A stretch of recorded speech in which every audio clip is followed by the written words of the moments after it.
We are the Heartland Phillies. We practice in Elizabethtown, but we're based from several communities around. And we're always looking for new members, so ladies, let me just tell you right now, we'd love to have you come. If you enjoy singing, enjoy music, we'd love to have you come and sing with us. So think about that. We practice on Monday nights.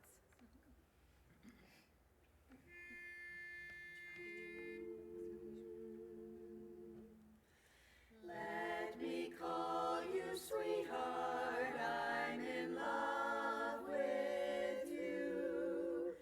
Let me hear you whisper that you love me too. Keep the love light glowing in your eyes so true. Let me call you sweetheart, I'm in love with you. Let me call you sweetheart, I'm in love with your limousine. Let me hear you whisper that you'll buy the gasoline. Keep the headlights burning and both hands upon the wheel. Let me call you sweetheart, I'm in love with your automobile. Let me call you sweetheart, I'm in love with you.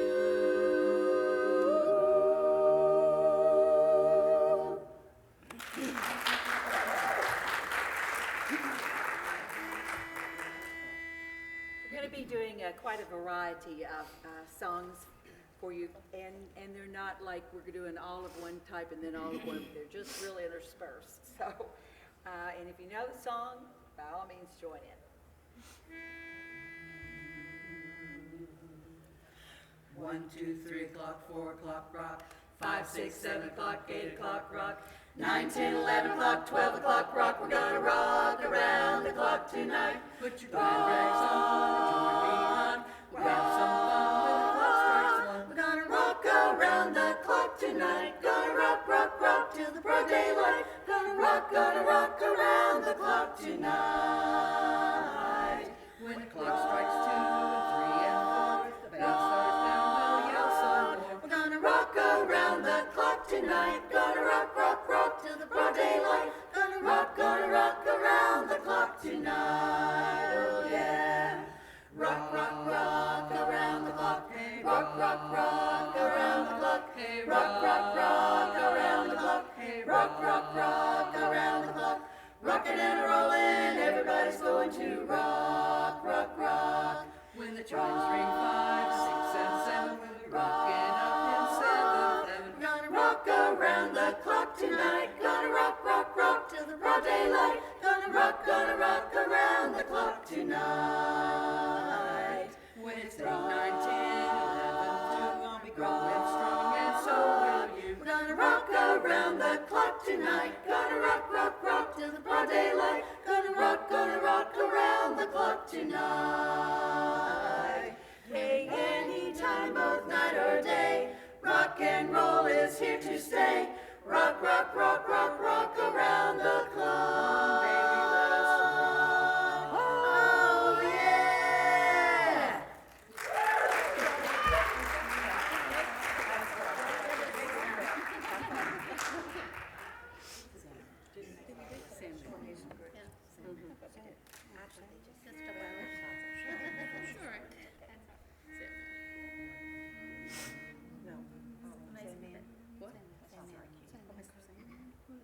Amazing Grace. Amazing Grace. Which one did you get? Amazing Grace. Do it over again. Sorry about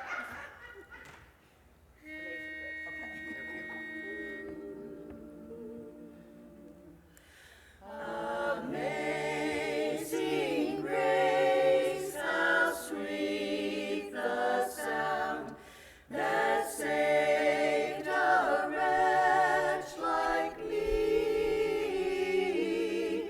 I once was lost.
Mr. Sandman, bring me a dream. Make him the cutest that I've ever seen. Give him the word that I'm not a rover, and tell him that my lonesome nights are over.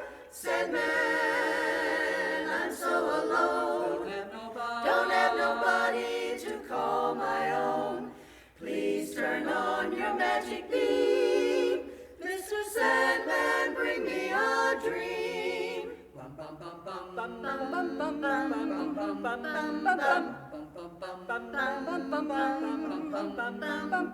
Mr. Sandman, bring me a dream. Give him a pair of eyes with a come hither gleam. Give him a lonely heart like Pagliacci, and lots of wavy hair like Liberace.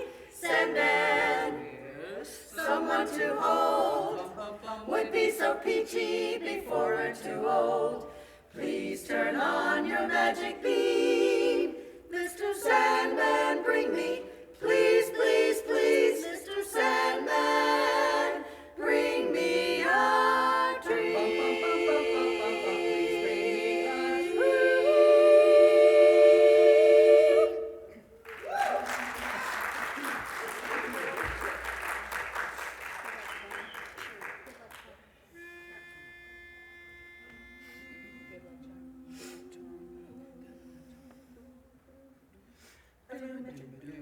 Don't want a four-leaf clover, don't want an old horseshoe. Want your kiss, 'cause I just can't miss with a good luck charm like you. Come on and be my little good luck charm. Oh, you sweet delight. I want a good luck charm hanging on my arm to have, to hold tonight. Just want to hold you tonight. No silver dollar, no foot hanging on a string. 'Cause the happy, warm caress no rabbit's foot can bring. Come on and be my little good luck charm. Oh, you sweet delight. I want a good luck charm hanging on my arm to have, to hold tonight. Hold tonight. Come on and be my little good luck charm. My sweet delight. I need a good luck charm. You gotta know, good luck charm. Be my little good luck charm tonight. My sweet, sweet, sweet delight. Be my little good luck charm to have, to hold tonight. I just wanna hold you tight, baby. Be my sweet delight too. Everything will be alright tonight. Hold you tight all night.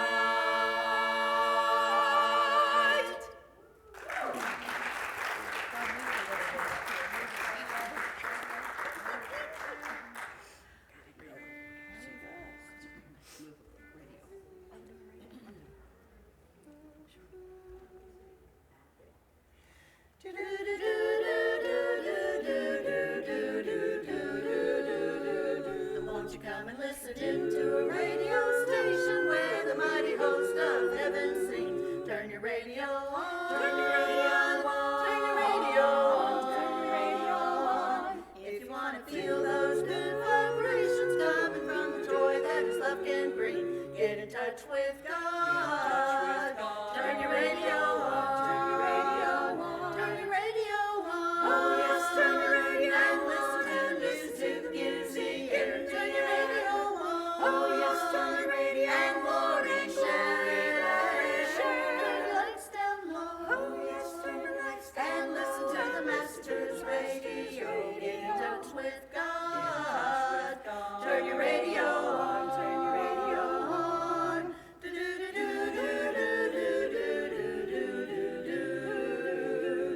Don't you know that everybody is a radio receiver? All you gotta do is listen for a call. Turn your radio on. Turn your radio on.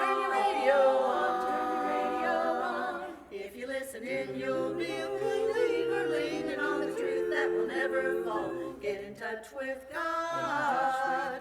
Turn your radio on. Turn your radio on. Turn your radio on. Oh yes, turn your radio and listen to music. Get turn your radio on. Oh yes, turn your radio and glory. Share lights down low. Oh yes, turn your lights and listen to the Master's radio. Get in touch with God. Turn your radio on. Turn your radio on.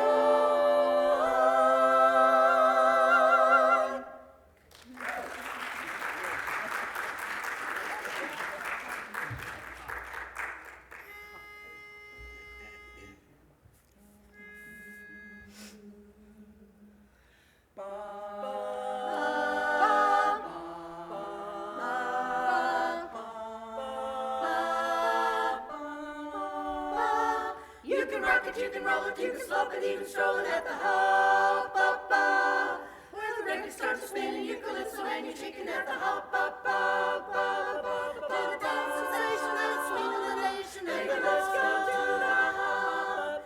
Let's go to the hop, oh baby. Let's go to the hop, oh baby. Let's go to the hop, oh baby. Let's go to the hop. One more time, come on. Let's go to the hop, where you can swing it, you can groove it, you can really start to move it at the hop, where the junkie is the smoothest and the music is the coolest at the hop, all the cats and chicks can get their kicks at the hop. Let's go to the hop, oh baby. Let's go to the hop, oh baby. Let's go to the hop, oh baby. Let's go to the hop. One more time, come on. Let's go to the hop.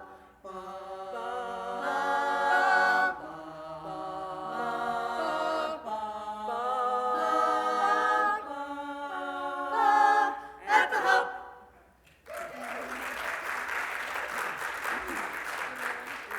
I want to tell you, we are part of a larger group called Heartland Phillies Chorus, but because of, you know how it is, busy times this time of year, we ended up with only one baritone and one tenor who could be here tonight with just lots of other things going on. And so then we brought sort of the appropriate number of the other two parts to hopefully help us blend right. So, Can I hear all four parts? Is it blending well? yeah, are you able to hear all four parts? Okay. Great, great. All right.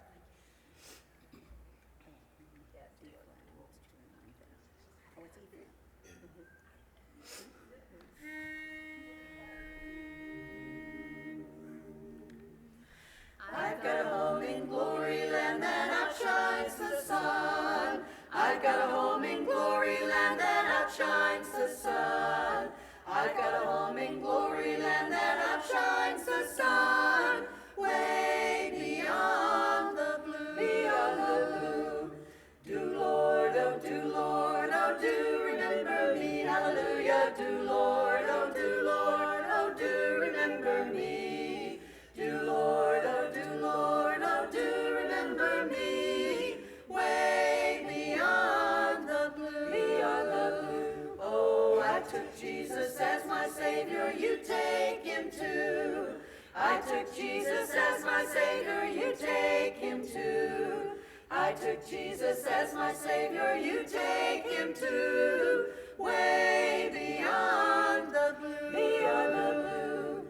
Do Lord, oh do Lord, oh do remember me. Hallelujah, do Lord, oh do Lord, oh do remember me. Do Lord, oh do Lord, oh do remember me. Way beyond the blue, beyond the blue. Look away beyond the blue.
the mountains, to the prairies, to the oceans, white with foam. God bless America, my home, sweet home. God bless America, my home, sweet America, my home.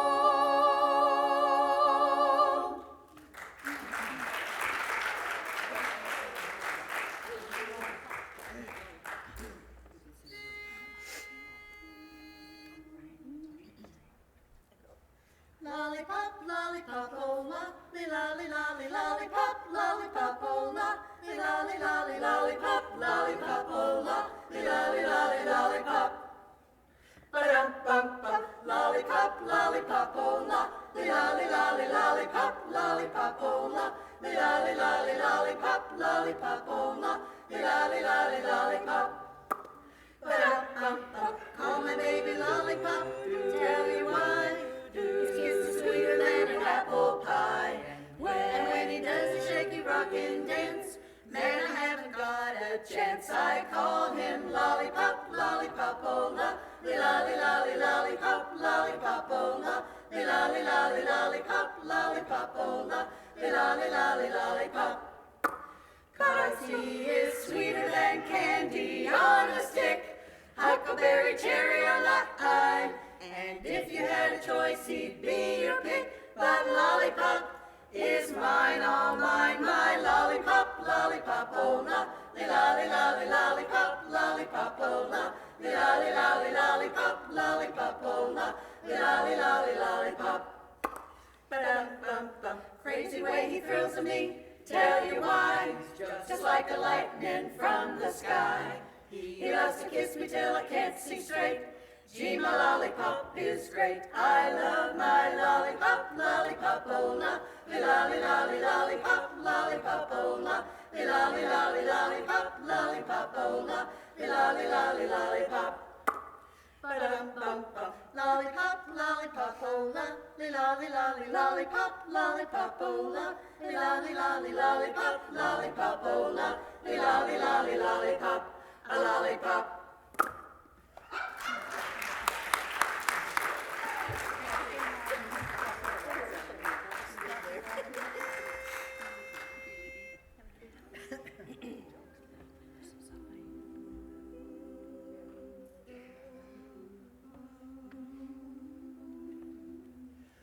Twiddly-dilly-dee, ooh, twiddly-dilly-dee, twiddly-dilly-dee, ooh, twiddly-dilly-dee, twiddly-dilly-dee, ooh, twiddly-dilly-dee, tweet, tweet, tweet, tweet. He rocks in the treetop all the day long, hopping and a-bopping and a-singing his song. All the little birds on Jaybird Street love to hear the robin go tweet, tweet, tweet. Rockin' Robin, tweet, tweet, tweet, tweet. Rockin' Robin, tweet, tweet, tweedly-dee. Go rockin' Robin, 'cause you're really gonna rock tonight. Tweet, tweet, tweet, tweet. Every little swallow, every chickadee, every little bird in the tall oak tree. The wise old owl, the big black crow, flap their wings, singing bird, bird, go. Rockin' Robin, tweet, tweet, tweet, tweet. Rockin' Robin, tweet, tweet, tweedly-dee. Blow rockin' Robin, 'cause you're really gonna rock tonight. Tweet, tweet, tweet, tweet. A pretty little raven at the bird bandstand taught him how to do the bop, and it was grand. They started going steady, and bless my soul, he out-bopped the buzzard and the oriole. He rocks in the treetop all the day long, hopping and a-bopping and a-singing his song. All the little birds on Jaybird Street love to hear the robin go tweet, tweet, tweet. Rockin' Robin, tweet, tweet, tweet, tweet. Rockin' Robin, tweet, tweet, tweedly-dee. Blow rockin' Robin, 'cause you're really gonna rock tonight. Tweet, tweet, tweet, tweet. Twiddly-diddly-dee, ooh, twiddly-diddly-dee. Twiddly-diddly-dee, ooh, twiddly-diddly-dee. Twiddly-diddly-dee, ooh, twiddly-diddly-dee. Tweet, tweet, tweet, tweet, tweet.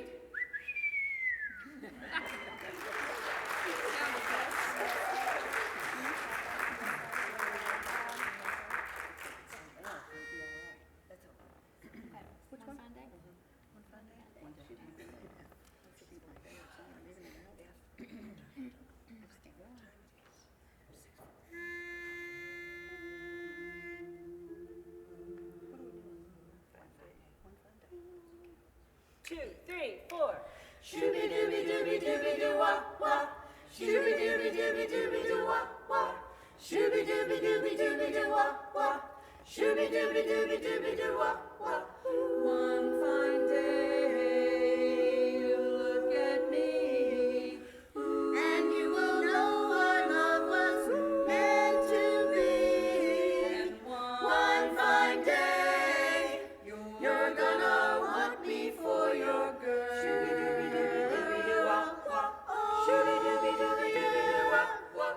The arms I long for will open wide, and you'll be proud to have me right by your side. And one fine day you're gonna want me for your girl. Shooby dooby dooby dooby doo wah wah. Shooby dooby dooby dooby doo wah. Oh, I know you're the kind of boy who only wants to run around, wants to run around. I'll keep waiting, and someday, darling, you'll come to me when you want to settle down. Oh, one fine day will be yours for, and then you'll want the love you threw away before. And one fine day you're gonna want me for your girl. You're gonna want me one fine day.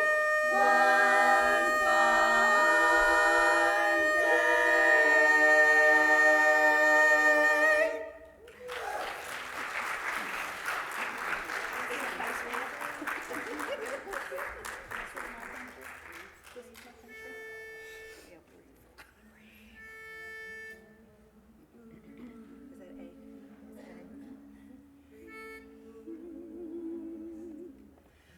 Breeze there a man with soul so dead, who never to himself has said, "This is my own, my native land.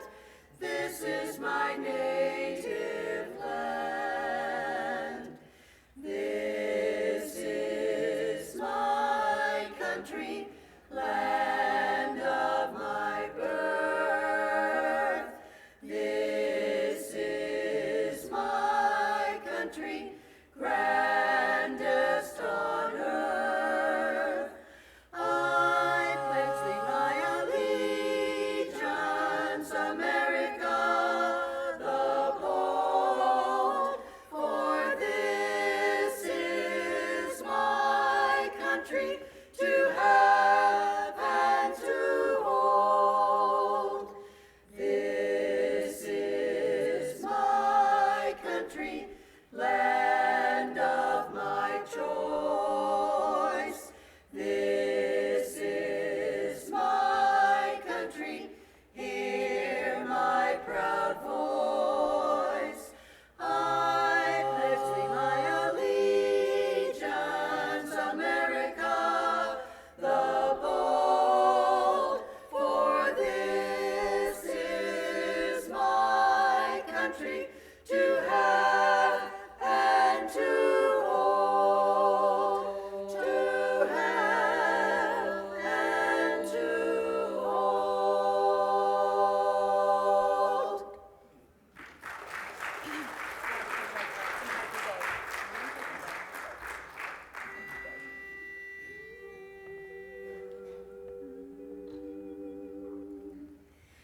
Skeeters are a-humming on the honeysuckle vine. Sleep, Kentucky babe. Sandman is a-comin' to this little child of mine. Sleep, Kentucky babe. Silvery moon is shining in the heavens up above. Bobolink is pining for his little lady love. You are mighty lucky, babe of old Kentucky. Close your eyes and sleep. Fly away.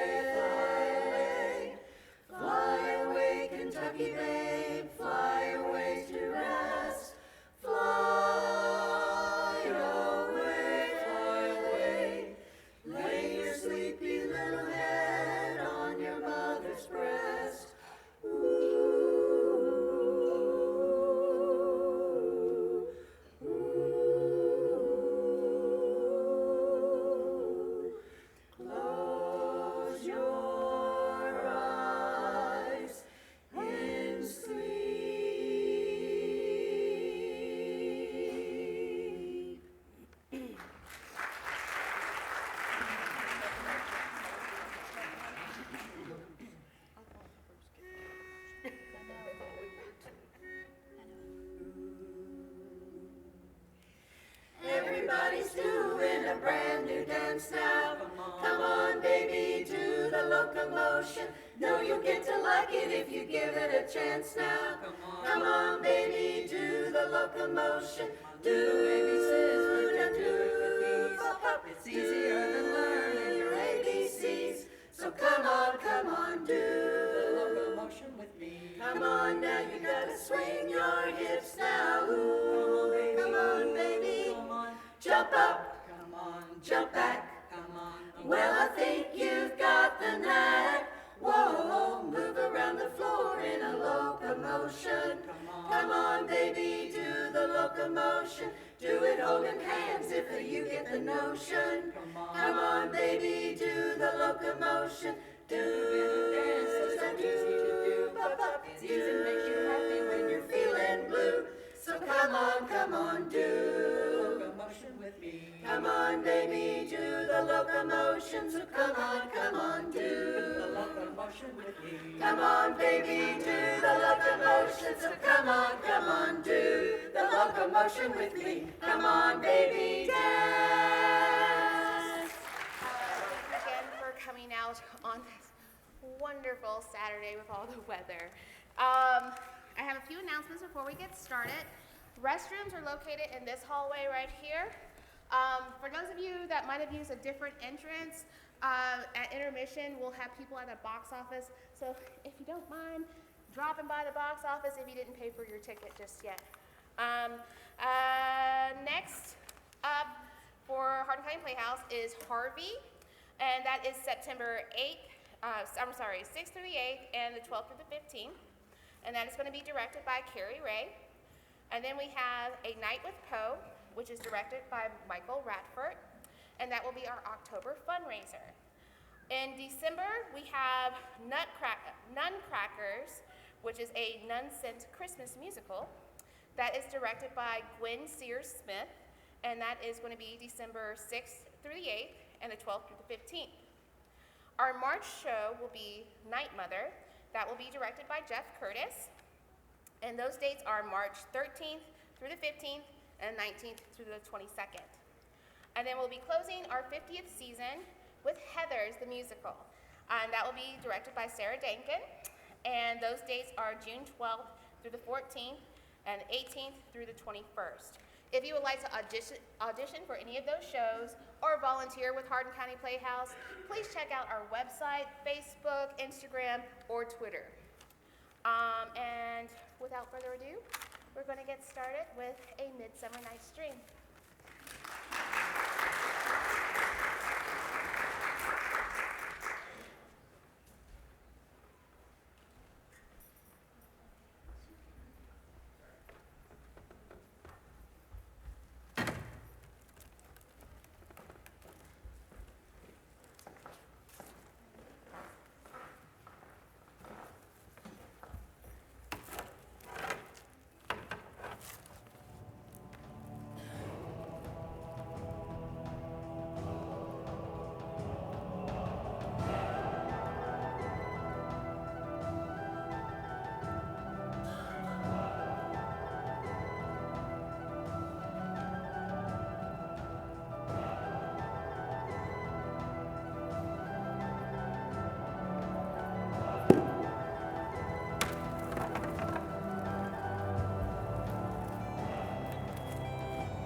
Now, fair Hippolyta, our nuptial hour draws on apace.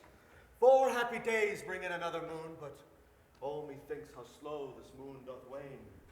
She lingers my desires, like to a stepdame or dowager, long withering out to young man revenue. 4 days will quickly steep themselves in night. 4 nights will quickly dream away the time. And then the moon, like to a silver bow, new bent in heaven, shall behold the night of our solemnities. Go for the strait.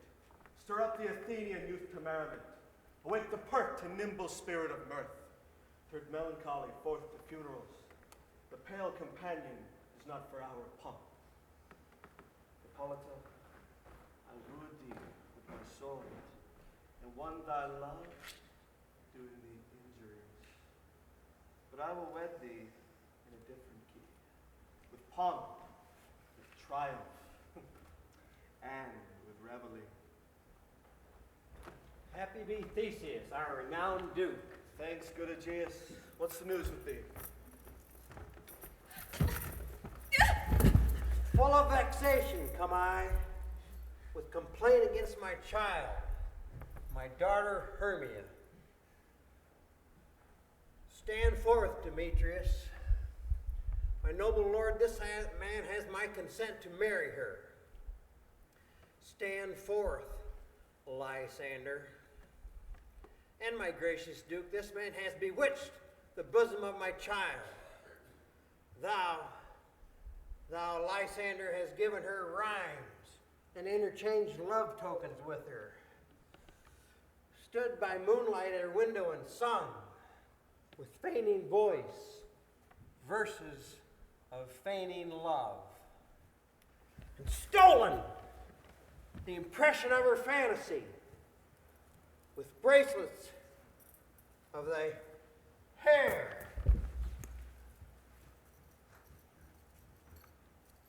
rings, gauds, conceits, knacks, trifles, nosegays, sweetmeats, messengers of strong prevailment in unhardened youth. With cutting haste thou filched my daughter's heart, and turned her obedience, which is due me, to stubborn harshness. And my gracious Duke, be it so she will not hear before your grace consent to marry with Demetrius, I beg the ancient privilege of Athens, as she is mine, I may dispose of her, which shall either be to this gentleman or to her death, according to our law immediately provided in that case. What say you, Hermia? Be advised, fair maid, to you your father should be as a god, one who composed your beauties, yea, and one to whom you are but his form and wax, by his power, within his power imprinted, to lead the figure or disfigure it. Demetrius is a worthy gentleman. So is Lysander. In himself he is, but in this kind, wanting your father's voice, the other must be held the worthier. I would my father looked, but with my eyes. Rather your eyes must with his judgment look. I do entreat your grace to pardon me. I know not by what power I am made bold, nor how it may concern my modesty in such a presence here to plead my thoughts.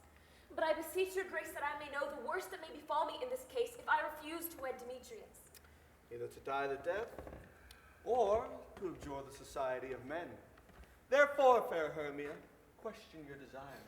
Examine your youth, know well of your blood. For if you yield not to your father's choice, you can endure the livery of a nun. For I to be in shady cloister mewed, to live a barren sister all your life, chanting faint hymns to the cold, fruitless moon.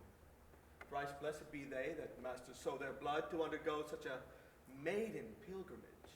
But earthlier happy is the rose distilled, than that which withering on the virgin thorn grows, lives, and dies in single blessedness. So will I grow, so live, so die, my lord. Ere I will my virgin patent up unto his lordship, whose unwist yoke my soul consents not to give sovereignty. Take time to pause. and by the next new moon, the sealing day betwixt my love and me, upon that day either prepare to die for disobedience to your father's will, or else to wed Demetrius as he would, or upon Diana's altar to protest for high austerity and single life. Relent, sweet Hermia, and Lysander, yield thy crazed title to my certain right. You have her father's love, Demetrius. Let me have Hermia's. Do you marry him? Scornful Lysander! True he has my love, and what is mine, my love shall render him. And she is mine, and all my right of her I do estate unto Demetrius. I am, my lord, as well derived as him, as well possessed. My love is more than his. My fortunes every way as fairly ranked, if not with vantage, as Demetrius. And, which is more than all these boasts can be, I am beloved of beauteous Hermia. Why should not I then prosecute my right? Demetrius, I'll avouch it to his head, made love to Netter's daughter Helena, and won her soul. And she, sweet lady, dotes, devoutly dotes in idolatry upon this spotted and inconstant man. I must confess I've heard so much, and with Demetrius thought to have spoke thereof, but being overfull of self-affairs, my mind did lose it. But come, Demetrius, and come, Aegeus. I have some private schooling for you both. As for you, fair Hermia, look you arm yourself to fit your fancies to your father's will, or else the law of Athens yields you up, which by no means you may extenuate, to death or to a vow of single life. Come, my Hippolyta, what cheer, my love? Come along, Demetrius and Aegeus. I must confer with you some business against our nuptial, and discuss with you something that nearly concerns yourselves. Come. With duty and desire we follow you.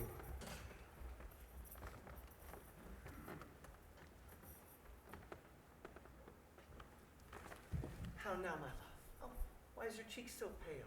How chance the roses there do fade so fast? Be like for want of rain, which I could well beteem from the tempest of my eyes. I mean, for aught that I could ever read, could ever hear of tale or history, the course of true love never did run smooth. But either it was different in blood, Oh, cross, too high to be engaged to low. or else misgraft in respective years, Oh, spite, too old to be engaged to young. or else it stood upon the choice of friends. Oh, hell, to choose love by another's eyes. Or if there were a sympathy in choice, war, death, or sickness did lay siege to it, making it momentary as a sound, swift as a shadow, short as any dream, brief as the lightning in the collied night that in a spleen unfolds both heaven and earth. And ere a man hath power to say, behold, the jaws of darkness do devour it up. So quick bright things come to confusion. If then true lovers have been ever crossed, it stands as an edict in destiny. So let us teach our child patience, for it is a customary cross, as due to love as thoughts, dreams, and sighs, wishes and tears, or fancy's followers. A good persuasion, Hermia. Therefore, hear me. I have a widow aunt, a dowager of great revenue, and she hath no child. From Athens is her house remote 7 leagues, and she respects me as her only son. There, gentle Hermia, may I marry thee.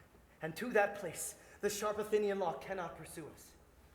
If thou lovest me then, steal forth thy father's house tomorrow night, and in the wood, a league without the town, where I did meet thee once with Helena to do observance to a morn of May, there will I stay for thee.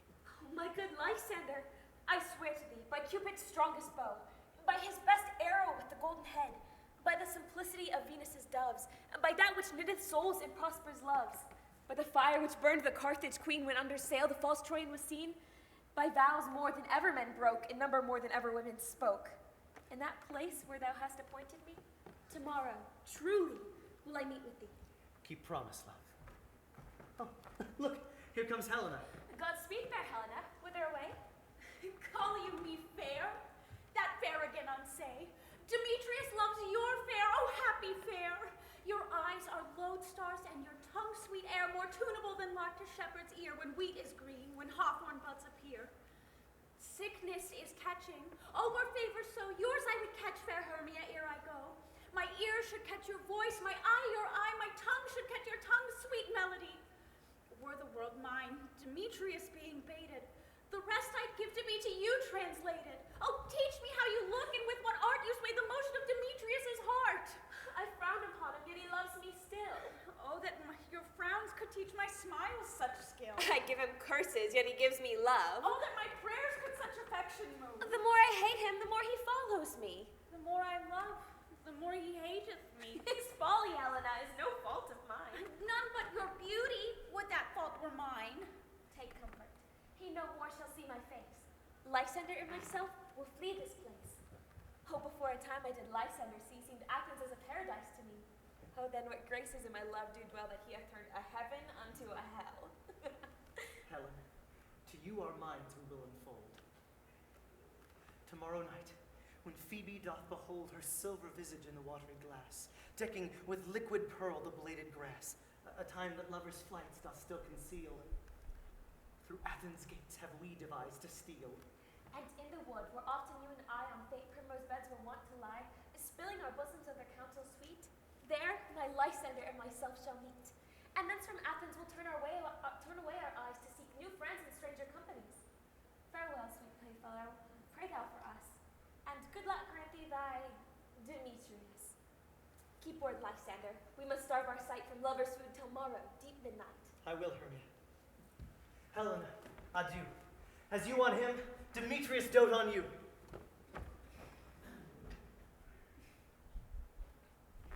How happy some or other some can be. Through Athens I am thought as fair as she. But what of that?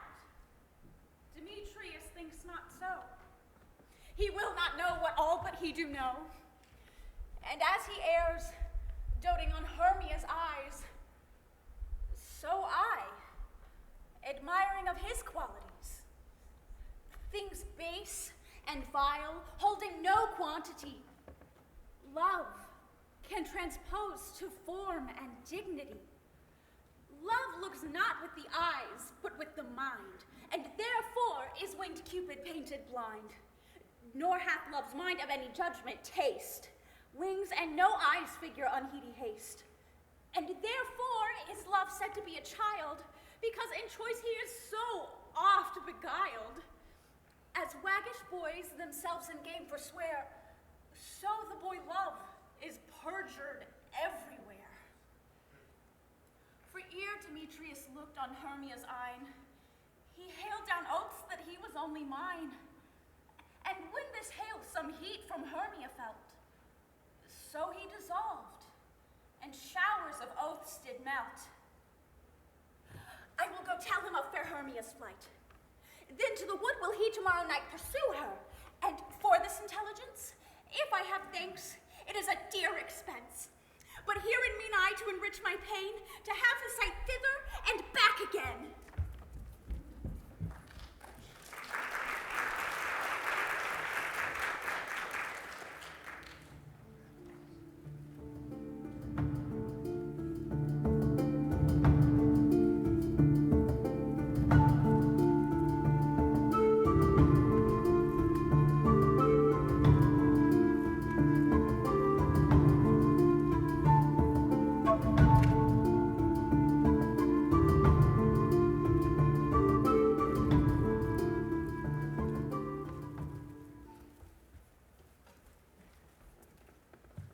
Company here, you were best to gather them generally, man by man, according to the script. Here is the scroll of every man's name which is thought fit through all Athens to play in our interlude before the Duke and Duchess on his wedding day at night. First, good Peter Quince, say what the play treats on, then read the name of the actors, and so grow to a point. Mary, our play is the most lamentable comedy and most cruel death of Pyramus and Thisbe. Well, say what the name, please say what the say what the play treats on. Call forth the name of the actors by the scrolls. Masters, spread yourselves. Answer as I call. Nick Bottom the Weaver. Oh, ready. Name what part I am for and proceed. You, Nick Bottom, are set down for Pyramus. What is Pyramus, a lover? Or a tyrant? A lover, which kills himself, most gallant for love. I will ask for some tears in the true performance of it. If I do it, let the audience look to their eyes. I will move storms. I will condole in some measure. To the rest, yet my chief humor is for a tyrant. I can play Hercules rarely, or parts of Terracat and Tim A. Gosling. The raging rocks of shivering shocks shall break the locks of prison gates, and Phoebus' car shall shine from far and make and mar the foolish face. Whew, this was lofty. Now, and the rest of the players. This is a Hercules vein, a tyrant's vein. A lover is more condolent. Francis Flute, the bellows mender. Here, Peter Quince. Flute, you must take Thisbe on you. What is Thisbe? A wandering knight? It is the lady that Pyramus must love. Nay, faith, let me not play woman. I've a beard coming. That's all one. You may play it in a mask, and you may speak as small as you will. Ooh, and I may hide my face. Let me play Thisbe too. I'll speak in a monstrous little voice. Thisbe, Thisbe, ah, Pyramus, lover dear. Oh, Thisbe dear, and lady dear. No, you must play Pyramus, and Flute, you Thisbe. Well, proceed. Robin Starveling, the tailor. Here, Peter Quince. You must play Thisbe's mother. Tom Snout, the tinker. You Pyramus's father. Son. Such a good boy, such a good boy.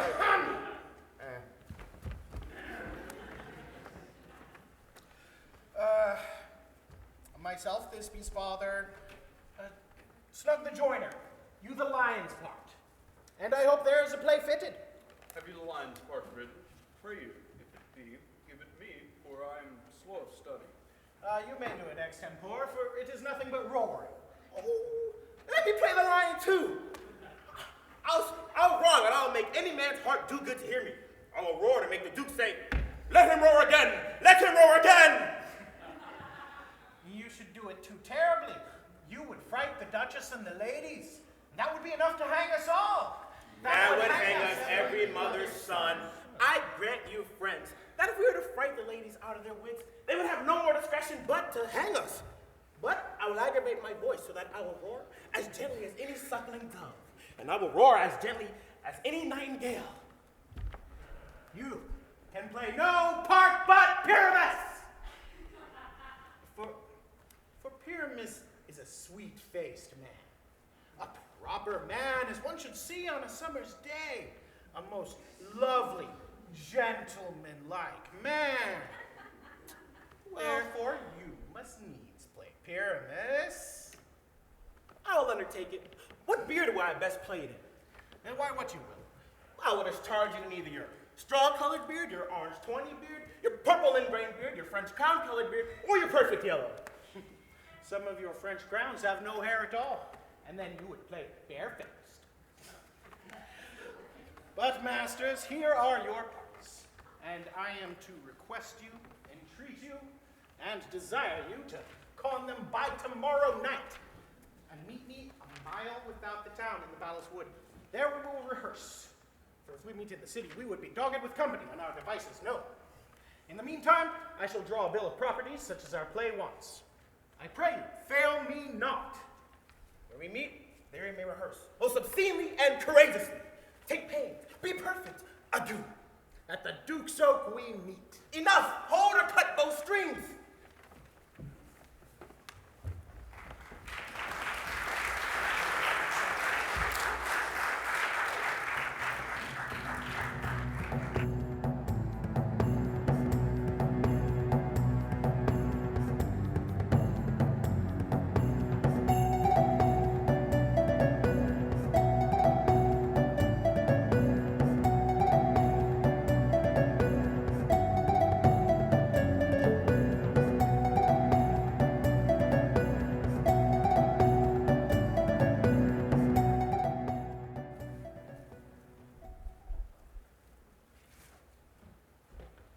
Now, spirit, whither wander you?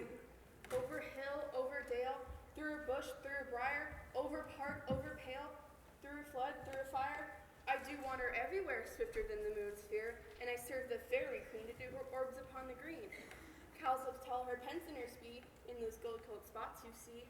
Those be rubies fairy favors, in those freckles live their saviors. I must go seek some dewdrops here, and hang a pearl in every cowslip's ear. Farewell, beloved spirits, all be gone. Our queen, our elves, come here anon. The king doth keep his rebels here tonight. Take heed the queen not come within his sight. For Oberon is passing, fail in wrath, 'cause that she at her attended hath a lovely boy, stolen from an Indian king. She never had so sweet a changeling, and jealous Oberon would have the child, knight of his train, to trace the forest wild, but she perforces withholds the loved boy, crowns him with flowers, and makes him all her joy. And now they never meet in grove or green by fountain clear, star-spangled sheen, but they do square, for all their elves do fear, creep into acorn cups and hide them there. Either I mistake your shape in making quite, or else you were that rude and knavish sprite, called Robin Goodfellow, or not you he, that frightens the maidens of the villagery. Skim milk and sometimes labor in the quern, and bootless make the breathless housewife turn, and sometimes make a drink fair no bar, misleading night wanderers, laughing at their harm. Those that hobgoblin call you to sweet poke, you do their work and they shall have good luck. Are not you he? Thou speakest outright, I am that merrier wanderer of the night. I jest to Oberon and make him smile when I a fat and bean-fed horse beguile, neighing in the likeness of a filly foal, and sometimes lurk I in the gossip's bowl, in the very likeness of a roasted crabs, when against her lips I bob, down her weather dwelleth pours the ale. The wisest aunt, telling the saddest tale, sometimes for a 3-foot stole mistaketh me. Then I slip from her bum and down topples she, and the tailor's cries and falls into a cough, and the whole choir holds their hips and knees and swear, and a merrier hour was never wasted there. But room fairy, here comes Oberon. And here my mistress would that he were gone.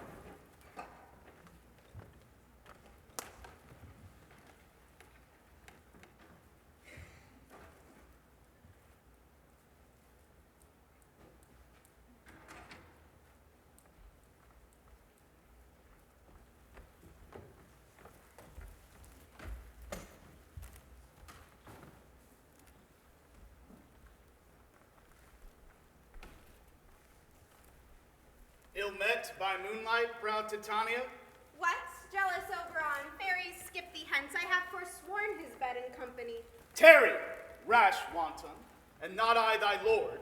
Then I may be thy lady, for I know, when thou hast stolen away from fairyland, and in the shape of Corin sat all day, playing on pipes of corn and versing love to amorous Philidia. Why art you here, come thou from the farthest step of India, but that, forsooth, your bouncing Amazon, your buskin mistress, and your warrior love to eat Theseus must be wedded? And you come now to gift upon his bed joy and prosperity. How canst thou thus, for shame, Titania, glance at my credit with Hippolyta, knowing I know thy love to Theseus? Didst thou not lead him through the glimmering night from Perigenia, whom he ravished, and make him with fair Aegle break his faith like Ariadne and Antiope? These are the forgeries of jealousy. And never, since middle summer spring, went we on hill and dale, forest or mead, by paved fountain or by rushy brook, or in the beach margin to the sea, to dance our ringlets to the whistling wind, but with thy brawls thou hast disturbed our sport.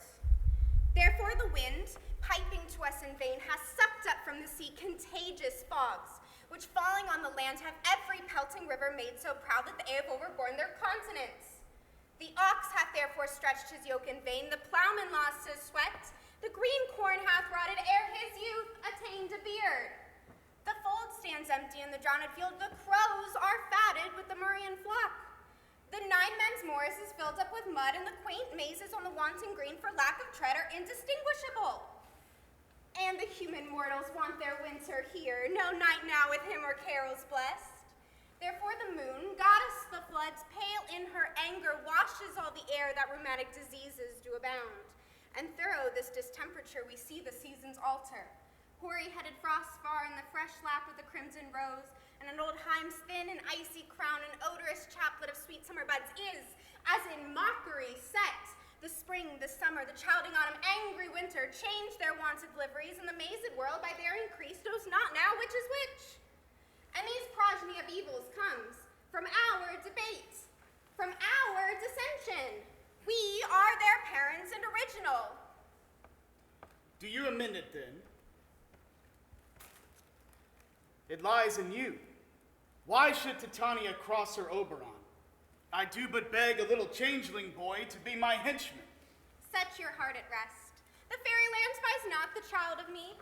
His mother was a votaress of my order, and in the spiced Indian air by nightfall often has she gossiped by my side, and sat with me on Neptune's yellow sands, marking the embarked traders in the flood, when we have laughed to see the sails conceive and grow big-bellied with the wanton wind, which she, with pretty and with swimming gait, her womb then rich with my young squire, would imitate and sail upon the land to fetch me trifles and return again, as from a voyage rich with merchandise. But she, being mortal of that boy, did die, and for her sake I do rear up her boy, and for her sake I will not part with him. How long within this wood intend you stay? Perchance till after Theseus' wedding day, and if you will patiently dance in our rounds and see our moonlight revels, go with us. If not, shun me, and I will spare your haunts. Give me that boy, and I will go with thee. Not for thy fairy kingdom. Fairies, away. We shall chide downright if I longer stay. Well, go thy way. Thou shalt not from this grove till I torment thee for this injury. My gentle Puck, come hither.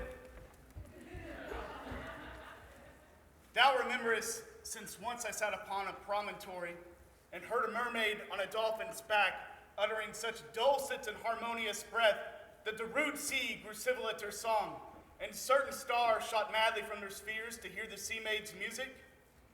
I remember.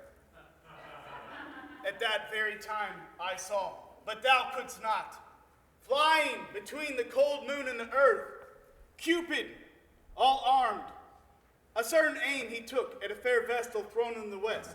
He loosed his love shaft smartly from his bow, as if it should pierce 100,000 hearts. But I might see young Cupid's fiery shaft, quenched in the chaste beams of the watery moon, and the imperial votaress passed on and made a meditation fancy-free. Yet marked I where the bolt of Cupid fell. It fell upon a little western flower, before milk white, now purple with love's wound, and maidens call it love in idleness. Fetch me this flower, the herb I shewed thee once. The juice of it on sleeping eyelids laid shall make man or woman madly dote on the next live creature that it sees. Fetch me this herb, and be not here again, ere the Leviathan could swim a league. I'll put a girdle round about the earth in 40 minutes. Having once this juice, I'll watch Titania when she is asleep and drop the liquor of it in her eyes. The next thing, then she waking looks upon, be it lion, bear, wolf, or bear, or meddling monkey, or on busy ape, she shall pursue it with the soul of love. And ere I take this charm from off her sight, as I could take it with another herb, I'll make her render up her page to me. But who comes here? I am invisible and will overhear their comments. I love thee not, therefore pursue me not. Where is Lysander and fair Hermia? The one I'll slay, the other slayeth me. Thou toldst me they were stolen into this wood, and here am I woed within this wood because I cannot meet my Hermia. Hence get thee gone, and follow me no more. You draw me, you hard-hearted adamant, and yet you draw not iron, for my heart is true as steel. Leave you your power to draw, and I shall have no power to follow you. Do I entice you? Do I speak you fair? Or rather, do I not in plainest truth tell you that I do not, nor I cannot love you? And even for that do I love you the more. I am your spaniel, and Demetrius, the more you beat me, I will fawn on you. Treat me but as your spaniel. Spurn me, strike me, neglect me, lose me. Only give me leave, unworthy as I am to follow you. What worser place can I beg in your love, and yet a place of high respect with me, than to be used as you use your dog? Tend not too much the hatred of my spirit, for I am sick when I do look on thee. And I am sick when I look not on you. You impede your modesty too much, to leave the city and commit yourself into the hands of one that loves you not, to trust the opportunity of night and the ill counsel of a desert place with the rich worth of your virginity. Your virtue is my privilege, for that it is not night when I do see your face. Therefore I think I am not in the night, nor doth this wood lack worlds of company, for you in my respect are all the world. Then how can it be said I am alone when all the world is here to look on me? I will run from thee and hide me in the brakes, and leave thee to the mercy of wild beasts. The wildest have not such a heart as you. Run when you will, the story shall be changed. Apollo flies and Daphne holds the chase. The dove pursues the griffin, the mild hind makes speed to catch the tiger, bootless speed when cowardice pursues and valor flies. I will not stay thy questions. Let me go, or if thou follow me, do not believe that I shall do thee mischief in the wood. In the temple, in the town, the field, you do me mischief. Fie, Demetrius. Your wrongs do set a scandal on my sex. We cannot fight for love as men may do. We should be wooed and we're not made to woo. I'll follow thee and make a heaven of hell to die upon the hand I love so well. Fare thee well, nymph. Ere he do leave this grove, thou shalt fly him, and he shall seek thy love. Hast thou the flower there? Welcome, wanderer. Aye, there it is. Pray thee. I know a bank where the wild thyme blows, where ox lips and the nodding violet grows, quite over-canopied with luscious woodbine, with sweet musk roses and with eglantine. There sleeps Titania, some time of the night, lulled in these flowers with dances and delight. And there the snake throws her enameled skin, weed wide enough to wrap a fairy in. And with the juice of this, I'll streak her eyes and make her full of hateful fantasies. Take thou some of it and seek through this grove. A sweet Athenian lady is in love with a disdainful youth. Anoint his eyes, but do it when the next thing he espies may be the lady. Thou shalt know the man by the Athenian garments he hath on. Effect it with some care so that he may prove more fond on her than she upon her love. And meet me here again ere the first cock crow. Fear not, my lord, your servant shall do so.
What thou seest when thou dost wake, do it for thy true love take.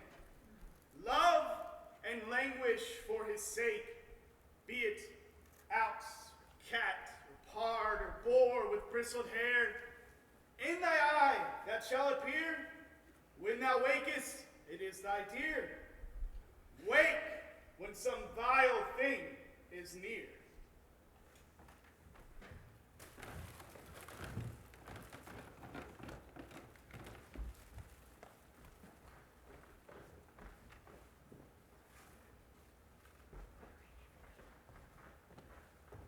Fair love, you faint with wandering in the wood. And to speak troth, I have forgot our way. So we'll rest us, Hermia, if you think it good, and tarry for the comfort of the day. Be it so, Lysander. Find you out of bed, for upon this bank I'll rest my head. One turf shall serve as pillow for us both. One heart, one bed, two bosoms, and one throat. Nay, good Lysander. For my sake, dear, lie further off. Do not lie so near. Oh, take the sense, sweet, of my innocence. Love takes the meaning in love's conference. I mean that my heart unto yours is knit, so that but one heart we can make of it. Two bosoms interchained with an oath, so then two bosoms and a single troth. Then by your side no bedroom me deny, for lying so, Hermia, I do not lie. Oh, Lysander riddles very prettily. Now much beshrew my manners and my pride if Hermia meant to say Lysander lied. But, gentle friend, for love and courtesy, lay further off. In human modesty such separation is, will be said, becoming of a virtuous bachelor and a maid. So far be distant, and good night, sweet friend. Thy love ne'er alter till thy sweet life end. Amen. Amen to that fair prayer, say I, and do end life when I end loyalty. Here is my bed. Sleep, give thee all this rest. With half that wish, the wisher's eyes be pressed.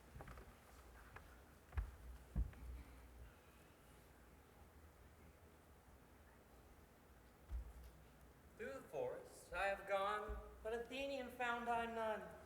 On whose eyes might I approve this flower's force and stirring love, night and silence, and who's here? Weeds of Athens he doth wear, this is he, my master said, despite the Athenian maid, and, well, here the maiden, sleeping sound on the dank and dirty ground. Pretty soul, she durst not lie near this lack love, this kill courtesy. Churl upon thy eyes I throw, all the power this charm doth owe. When thou wakest, let love forbid, sleep thy seat on thy eyelid. So awake when I am gone, for I must now to Oberon. Stay though thou kill me, sweet Demetrius. I charge thee hence, and do not haunt me thus. Oh, wilt thou darkly leave me? Do not so. Stay on thy peril. I alone will go. Oh, I am out of breath in this fond chase. The more my prayer, the lesser is my grace. Happy is Hermia, wheresoever she lies, for she hath blessed and attractive eyes. How came her eyes so bright? Not with salt tears, if so mine are oftener washed than hers. No, I am as ugly as a bear, for beasts that meet me run away for fear. Therefore no marvel though Demetrius do as a monster fly my presence thus. What wicked and dissembling glass of mine made me compare with Hermia's fiery eyne? But who is here? Lysander, on the ground, dead or asleep? I see no blood, no wound. Lysander, if you live, good sir, awake. And run through fire I will for thy sweet sake. Transparent Helena, nature shows art, that through thy bosom makes me see thy heart. Where is Demetrius? Oh, how fit a word is that vile name to perish on my sword. Oh, do not say so, Lysander, say not so. What though he love your Hermia, Lord, what though? Yet Hermia still loves you, then be content. Content with Hermia? No, I do repent the tedious minutes I with her have spent. Not Hermia, but Helena I love. Who will not trade a raven for a dove? The will of man is by his reason swayed, and reason says you are the worthier maid. Things growing are not ripe until their season, so I, being young, till now not ripe to reason, and touching now the point of human skill, reason becomes the marshal to my will, and leads me to your eyes, where I o'erlook love's stories written in love's richest book. Wherefore was I to this keen mockery born, when at your hands did I deserve such scorn? It's not enough, young man, that I did never, nor no, never can deserve a sweet look from Demetrius's eye, but you must flout my insufficiency. Good troth you do me wrong, good sooth you do in such disdainful manner me to woo. But fare ye well. Perforce, I must confess I thought you lord of more true gentleness. Oh, that a lady of one man refused should of another therefore be abused.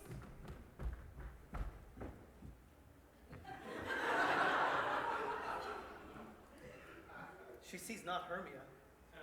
Hermia. Sleep thou there, and never again mayst thou come Lysander near. For as a surfeit of the sweetest thing, the deepest loathing to the stomach brings, or as a tie, the heresies that men do leave are hated most by those they did deceive. So thou, my surfeit and my heresy, of all be hated, but the most by me, and address thy powers of love and might, to honor Helen, and to be her knight. Oh, help me, Lysander! Help me! Oh, do thy best to pluck this crawling serpent from my breast! Oh! Ay me, for pity. Oh, what a dream was here. Lysander, look how I do quake with fear. Methought a serpent ate my heart away, and you sat smiling at his cruel prey. Lysander? What, gone, removed? Lysander! Lord, what, out of hearing? No sound, no word? Alas, speak, and if you hear, speak of all loves. I swoon almost with fear. No? Well, then I'll perceive you all not nigh. Either death or you I'll find immediately.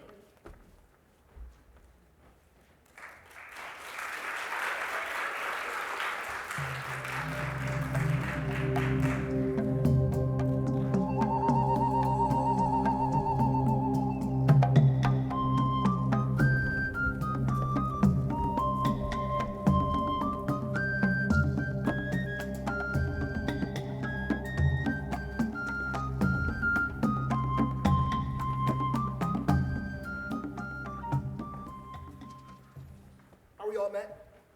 Pat. And here's a marvelous convenient place for our rehearsal. This green place shall be our stage.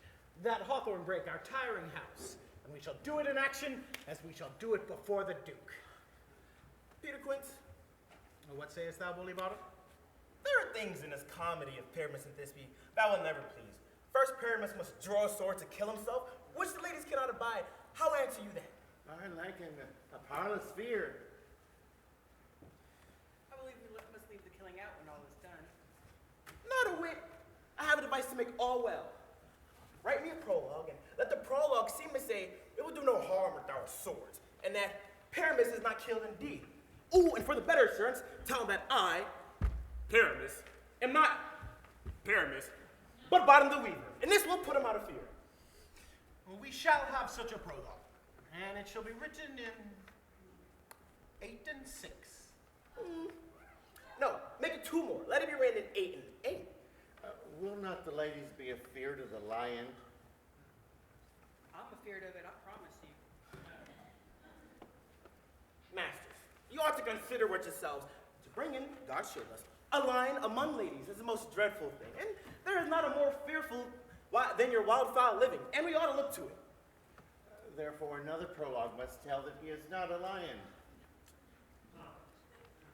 Nay, you must name his name, and half of his face must be seen to the lion's neck, saying thus or to the same effect, ladies, or most fair ladies, I would request you, I would entreat you not to fear, not to tremble my life for yours. If you think I come hither as a lion, it were a pity on my life.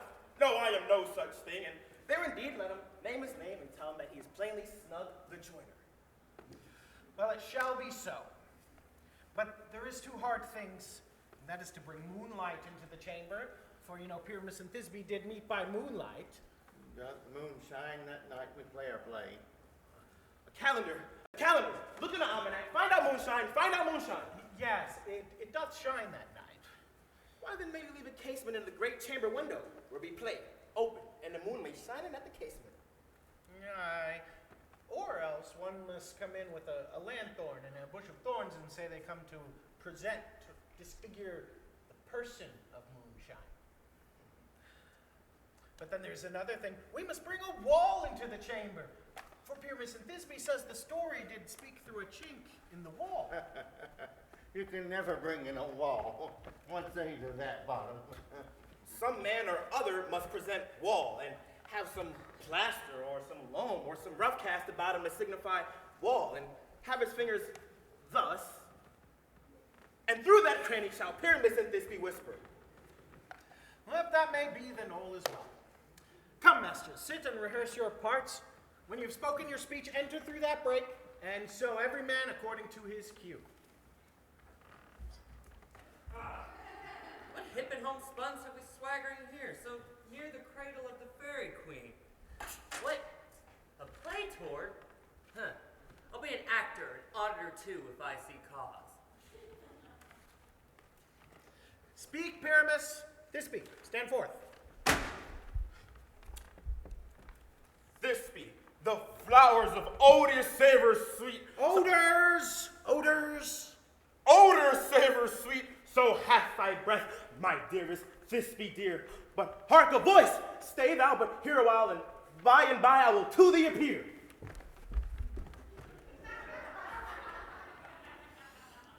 A stranger Pyramus than e'er played here. Must I speak now? Aye, marry, you must. You must understand he goes but to see a noise he heard, and is to come again.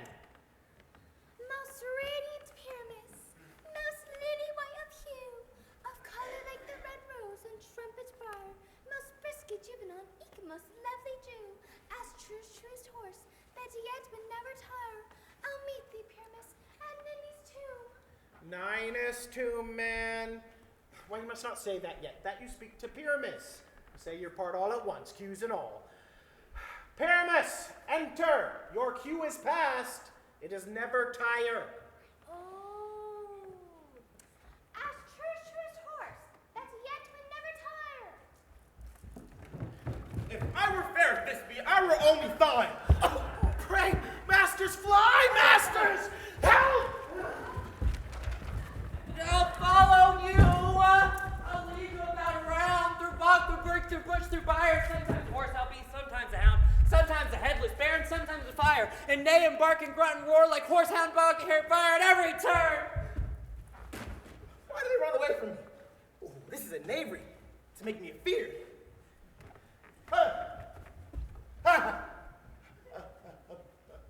Bottom, thou art changed. What do I see on thee? What do you see? You see an ass head of your own, do you?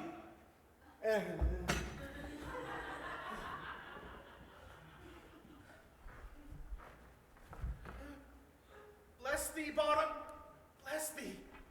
Thou art translated.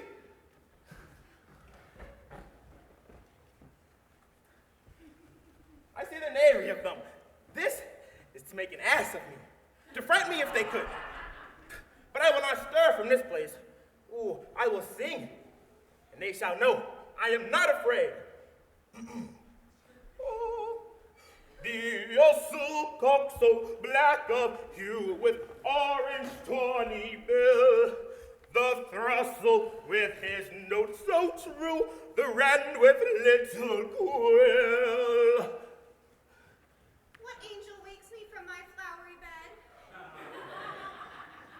The finch, the sparrow, and the lark, the plain song cuckoo gray, whose note full many a man doth mark, who dares not answer nay. For indeed, who would set their wood to so foolish a bird? Who would give the bird a lie? Though he cried, cuckoo, never so. I pray thee, gentle mortal, sing again. Mine ear is much enamored of thy note, so is mine eye enthralled to thy shape, and thy force perforce doth move me on first view to say, to swear, I love thee. Methinks, mistress, you should have little reason for that. And yet, say the truth, reason and love keep little company together nowadays. The more the honest that some neighbors will make them friends. Nay, I can click upon the occasion. Thou art as wise as thou art beautiful. Not so neither. And if I had wit enough to get out of this wood, I would have enough to serve my own turn. Out of this wood do not desire to go. Thou shalt remain here whether thou wilt or no. I am a spirit of no common rate. The summer still doth tend upon my state, and I do love thee, therefore go with me. I shall gift thee fairies to attend on thee, and they shall fetch thee jewels from the deep, and sing while thou on pressed flowers dost sleep. And I shall purge thy mortal grosses, so thou shalt like an airy spirit go. Peas blossom, cobweb, moth, mustard seed.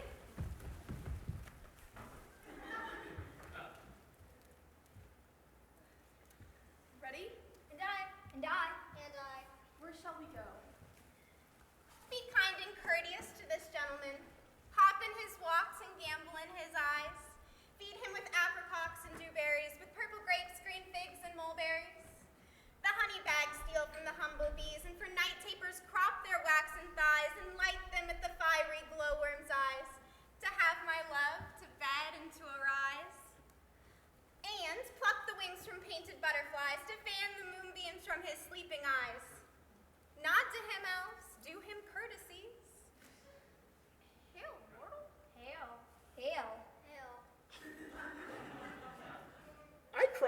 worship's mercy. Pardon. I beseech your name, good sir. Cobweb. Whew, Cobweb. I shall desire your more acquaintance. If I cut my finger, I shall make bold with you. Your name, honest gentleman. Peas Blossom. Peace Blossom. Commend me to Mistress Squash, your mother, and to Master Peascod, your father. I shall desire your more acquaintance too. Your name, honest gentleman. Mustard seed. Pray you. I know your patience well. That same giant-like cowardly ox hath devoured many a gentleman of your house. But I promise, your kindred had made my water ear now. I shall desire your more acquaintance too. Come, wait upon him. Lead him to my bower. The moon methinks looks with a watery eye, and when she weeps, weeps every little flower, lamenting some enforced chastity. Tie up my lover's tongue. Bring him silently.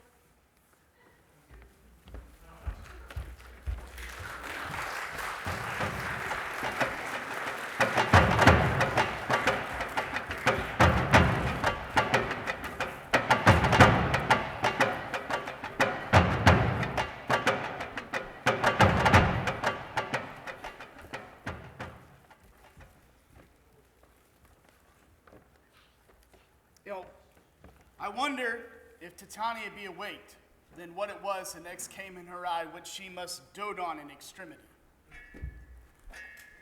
Here comes my messenger. How now, mad spirit? What night rule about this haunted grove? My mistress with a monster is in love. Near to her, a close and concentrated bower, while she was in her dull and sleeping hour, a crew of patches, brewed mechanicals, and worked bread upon Athenian stalls, were met together to rehearse a play intended for great Theseus' nuptial day. The shallowest thick skin of that barren sort who Pyramus presented in their sport forsook his scene and entered in a break, when I did at him this advantage take, an ass's knoll I fixed on his head. And anon his Thisbe must be answered, and forth my mimic comes, that when they him spy, that the creeping foul eye, a russet patch of chalk, spinning, writhing and calling at the gun's report, sever themselves and madly sweep the sky. So at his sight away his fellows fly, and at our stamp here or one falls, he helps and cries from Athenian calls. Their senses thus weak, left with their fears thus strong, made senseless things begin to do them wrong. For briars and thorns at their apparel snatch, some sleeves, some hats, from yielders all things hatch. I led them on this distracted fear, and left sweet Pyramus translated there. So in that moment, when it came to pass, Titania awakened and straightway loved an ass. Well, this falls out better than I could devise, but hast thou yet latched the Athenian's eyes with the love juice, as I bid thee do? That is finished too, and the Athenian woman by his side, so that when he waked, of course she must be eyed. Stay close. This is the same Athenian. This is the woman, but not this the man. Oh, why rebukes you him that loves you so? Lay breath so bitter on your bitter foe. Now I betide, for I should use thee worse. Thou, I fear, hast given me cause to curse. If thou hast killed Lysander in his sleeping, overshoes in blood, plunge in deep, and kill me too. The sun was not so true unto the day as he to me. Would he have stolen away from sleeping Hermia? I'll believe as soon this whole earth may grow bored, and her moon may creep through the center and so displease her brother's noontide with Antipodes. It cannot be but thou hast murdered him, so should a murderer look, so dead, so grim. So should the murdered look, and so should I, pierced through the heart with your stern cruelty. Yet you, the murderer, look as bright as clear as yonder Venus in her glimmering sphere. What's this to my Lysander? Where is he? Good Demetrius, wilt thou give him to me? I'd rather give his carcass to my hounds. Out, dog! Out, cur! Thou drivest me past the bounds of maiden's patience. Hast thou killed him then? Henceforth, never be numbered among men. Oh, once tell true, even for my sake. Durst thou have looked upon him being awake, and hast thou killed him sleeping? Oh, brave touch! Could not a worm and adder do so much? An adder did it, for doubler tongue than thine, thou serpent, never adder stung. You spend your passion on a misprized mood. I am not guilty of Lysander's blood, nor is he dead for aught that I can tell. I pray then, tell me that he is well. And if I could, what should I get therefor? Oh, the privilege to never see me more. Now part I from thy hated presence so, see me no more, whether he be dead or no. There is no following her in this fierce vein. Here, therefore, for a while I will remain. So sorrow's heaviness doth heavier grow, for debt that bankrupt sleep doth sorrow owe, which in some slight measure it will pay, if for his tender, here I make some stay.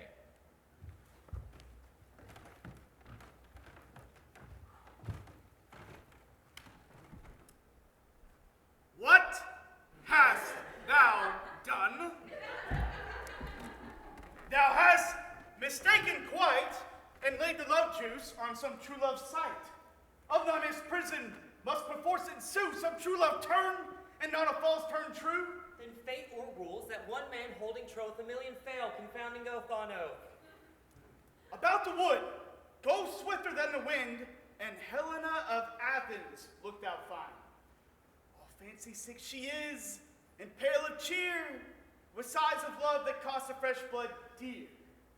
By some illusion, see thou bring her here, I'll charm his eyes against she do appear. I go. I go. Look how I go. Faster than an arrow from the Tartar foe.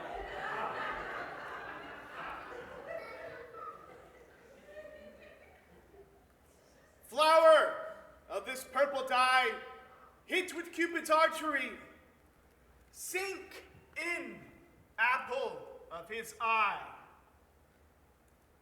When his love he doth espy, let her shine as gloriously as the Venus of the sky.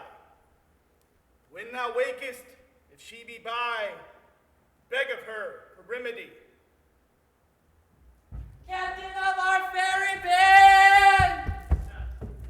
Helena is here at hand, and the youth, mistook by me, pleading for a lover's fee. Shall we their fond pageant see, Lord, what fools these mortals be? Stand aside. The noise they make will cause Demetrius to awake. Well, then we'll two at once woo one, and that needs be sport alone. And those things do please me that befail prosperitously. Why should you think that I should woo in scorn? Scorn and derision never come in tears. Look, when I vow, I weep. And vows so born in their nativity, all truth appears. How can these things in me seem scorn to you, bearing the badge of faith to prove them true? You do advance your cunning more and more. When truth kills truth, oh devilish holy fray. These vows are Hermia's. Will you give her o'er? Weigh oath with oath, and you will nothing weigh. Your vows to her, put in two scales, will even weigh, and both as light as tails. I had no judgment when to her I swore. Nor none in my mind, now you give her o'er. Demetrius loves her, and he loves not you. Oh, Helen, goddess, nymph, perfect, divine, to what my love shall I compare thine eye? Crystal as muddy, oh, how ripe in show! Thy lips, those kissing cherries, scent and grow. That pure congealed white hide tore as snow, fanned with the eastern wind, turns to a crow. When thou holdst up thy hand, oh, let me kiss this princess of pure white, this seal of bliss. Oh, spite! Oh, hell! I see you all are bent to set against me for your merriment. If you were civil and knew courtesy, you would not do me thus much injury. Can you not hate me, as I know you do, but you must join in souls to mock me too? If you were men, as men you are in show, you would not use a gentle lady so. To vow and swear and super praise my parts, when I am sure you hate me with your hearts. You both are rivals and love Hermia, and now both rivals to mock Helena. A trim exploit, a manly enterprise to conjure tears up in a poor maid's eyes with your derision. None of noble sort would so offend a virgin and extort a poor soul's patience, all to make you sport. Demetrius, you are unkind. Be not so, for you love Hermia. This you know, I know.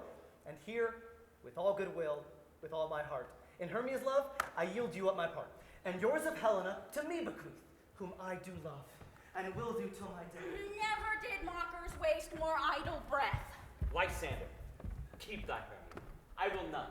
If ever I loved her, all that love is gone.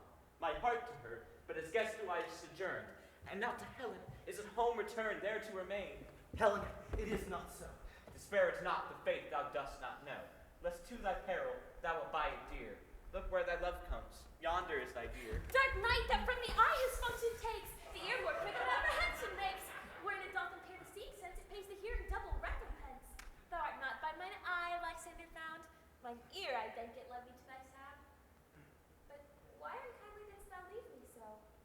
why should he stay whom love doth press to go?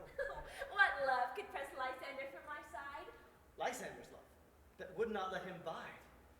Fair Helena, who more engilds the night than all you fiery O's and eyes of light. Why seekest thou me? Could not this make thee know? The hate I bear thee made me leave thee so. You speak not as you think. It cannot be. Lo, she is one of this confederacy. Now I perceive they have conjoined all three to fashion this false sport in spite of me. Injurious Hermia, most ungrateful maid, have you with these conspired to bait me with this foul derision? Is all the counsel that we have shared, the sisters' vows, the hours that we have spent when we have chid the hasty-footed time for parting us, oh, is it all forgot? Of school days, friendship, childhood innocence. We, Hermia, like two artificial gods, have with our needle both created one flower, sitting on one sampler, both on one cushion, both warbling of one song, both in one key, as if our hands, our sides, voices, and minds had been incorporate. So we grow together, like to a double cherry seeming parted, but yet a union in partition. Two lovely berries molded onto one stem, so with two seeming bodies, but one heart. Two of the first, like coats and heraldry, due but to one and crowned with one crest. And will you rent our ancient love asunder to join with men in scorning your poor friend? 'Tis not friendly, 'tis not maidenly. Our sex, as well as I, may chide you for it, though I alone do feel the injury. I am amazed at your passionate words. I scorn you not. It seems that you scorn me. Have you not set Lysander as in scorn to follow me and praise my eyes and face, and made your other love, Demetrius, who even but now did spurn me with his foot, to call me goddess, nymph, divine, rare, precious, celestial? Wherefore speaks he this to her he hates? And wherefore doth Lysander deny your love so rich within his soul, and tender me, forsooth, affection, but by your setting on, by your consent? What thought I be not so in grace as you, so fortunate, so hung upon with love, but miserable most to love unloved? This you should pity rather than despise. I understand not what you mean by this. I persever counterfeit sad looks, make mouths upon me when I turn my back, wink at each other, keep the sweet jest up. This sport, well carried, shall be chronicled. If you have any pity, grace, or manners, you would not make me such an argument. But fare you well. 'Tis partly my own fault, which death or absence soon shall remedy. Stay gentle, Helena. Hear my excuse, my love, my life, my soul, fair Helena. Oh, excellent, sweet. Do not scorn her so. If she cannot entreat, I can compel. Thou canst compel no more than she entreat. Thy threats have no more strength than her weak prayers. Helena, I love thee. By my life I do. I swear by that which I will lose for thee to prove him false who says I love thee not. I say I love thee more than he can do. If thou say so, withdraw and prove it too. Quick, come. Lysander! Away, you Ethiop! No, he'll seem to break loose. Take on as you would follow, but yet come not. You are a tame man. Hang Go. up, thou cat, thou bird! Vile thing, let loose, or I'll shoot thee from me like a serpent! Why are you grown so rude? What change is this? Sweet love. Thy love? Out, Tawny Tartar, out! Out! Loathed medicine, hated potion, hence! Do you not jest? Yes, sooth, and so do you. Demetrius, I will keep my word with thee. I would I had your bond, for I perceive a weak bond holds you. I'll not trust your word. What, should I hurt her? Strike her, kill her dead? Although I hate her, I'll not harm her so. Could you do me no greater harm than hate? Hate me? Wherefore? What news, my love? Are you not Lysander? Am I not Hermia? I am as fair now as I was erewhile. Since not you love me, and since not you left me. You left me, oh, by the gods in earnest, shall I say? Aye, by my life, and never did desire to see thee more. Therefore, be out of hope, of question, of doubt. Be certain, nothing truer, 'tis no jest, that I do hate thee and love Helena. Oh, me. You juggler. You canker blossom! You thief of love, you! Oh, what? Have you come by night and stolen my love's heart from him? Fine, Faith. Have you no modesty, no touch of bashfulness, no maiden shame? What? Will you tear impatient answers from my gentle tongue? Fie! Fie, you counterfeit! You puppet, you! A puppet? Why so? Aye, that way goes the game. I now perceive that she hath made compare between our statures. She hath urged her height with her personage, her tall personage. She hath prevailed with him. How low am I, are you grown so high in his esteem because I am so dwarfish and so low? How low am I, thou painted maypole? Speak, how low am I? I am not yet so low, but that my claws can reach into thine eyes. I pray though you mock me, gentlemen, do not let her hurt me. I have no gift at all in shrewishness. I am a right maid for my cowardice. Let her not strike me. You perhaps may think, because she is something lower than myself, that I can match her. Lower? Hark again. Good Hermia, do not be so bitter with me. I evermore did love you, Hermia, did ever keep your counsels, never wronged you. Save that in love unto Demetrius I told him of your stealth into this wood. He followed you. For love I followed him, but he hath chid me hence and threatened me to strike me, spurn me, nay, to kill me too.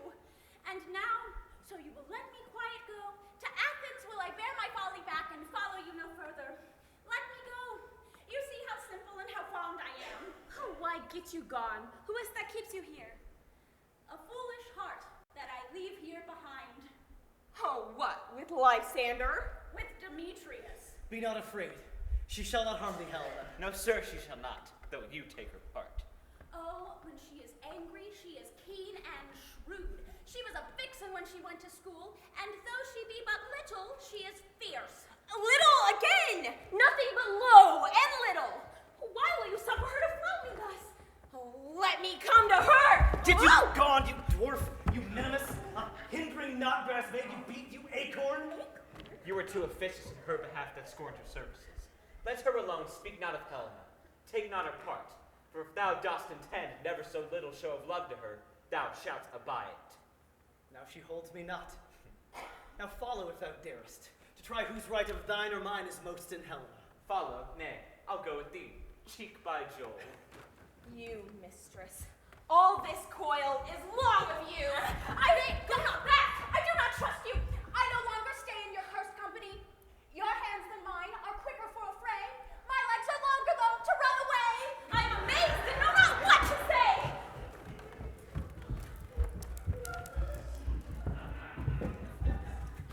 This is thy negligence.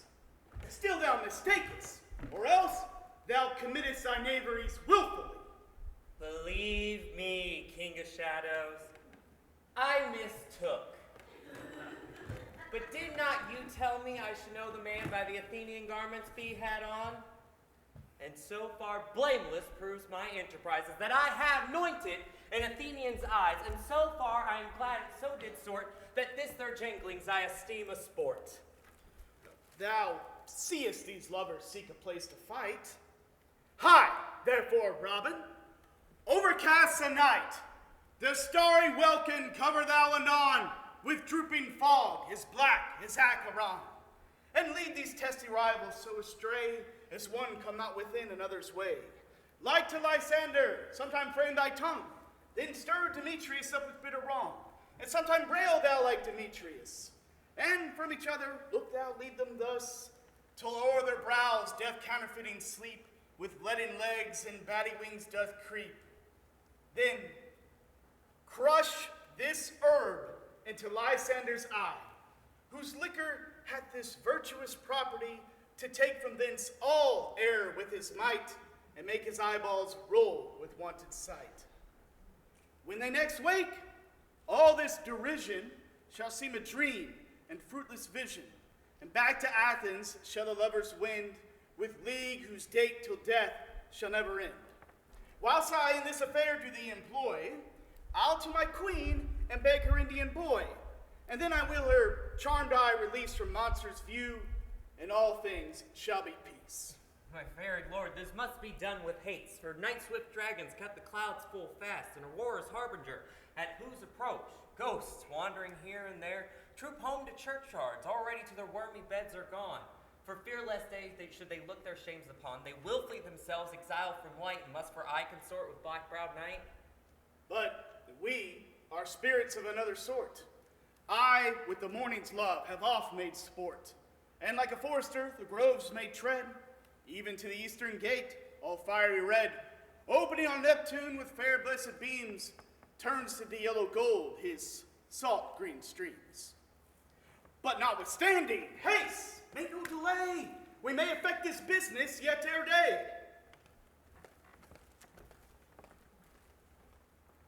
Up and down, up and down. I will lead them up and down. I am fear in field and town. Goblin, lead them up and down. Here comes one. Where art thou, proud Demetrius? Speak thou now. Here, villain, drawn and ready. I will be with thee straight. Follow me then to no plainer ground. Lysander, speak again. Thou runaway, thou coward, art thou fled? Speak, in some bush, where dost thou hide thy head? Thou coward, art thou bragging to the stars and telling the bushes that thou lookst for wars that wilt not come? Come, recreant. Come, thou child, I'll whip thee with the rod he has defiled who draws a sword on thee. Yea, art thou there? We'll try no manhood here. He goes before me and still dares me on. When I come where he calls, then he is gone. This villain is much lighter heeled than I. I followed fast, but faster did he fly. And now fallen am I in dark, uneven way. And here will rest me. Come, thou gentle day. For if but once thou grant me thy gray light, I will find Demetrius and revenge this spite. Oh, coward, how comest thou not? Abide me if thou darest, for well I wot, thou runst before me, shifting every place, and darest not stand, nor look me in the face. Where art thou now? Come hither, I am here. Nay then, thou mockst me. Thou shalt bide this deer if ever I thy face by daylight see. Now go thy way, faintness constraineth me, to measure out my length on this cold bed, and by day's approach look to be visited. O weary night, O long and tedious night, abate thy hour. Shine comforts from the east, that I may back to Athens by daylight from these that my poor company detest. And sleep, that sometimes shuts up sorrow's eye, steal me a while from mine own company.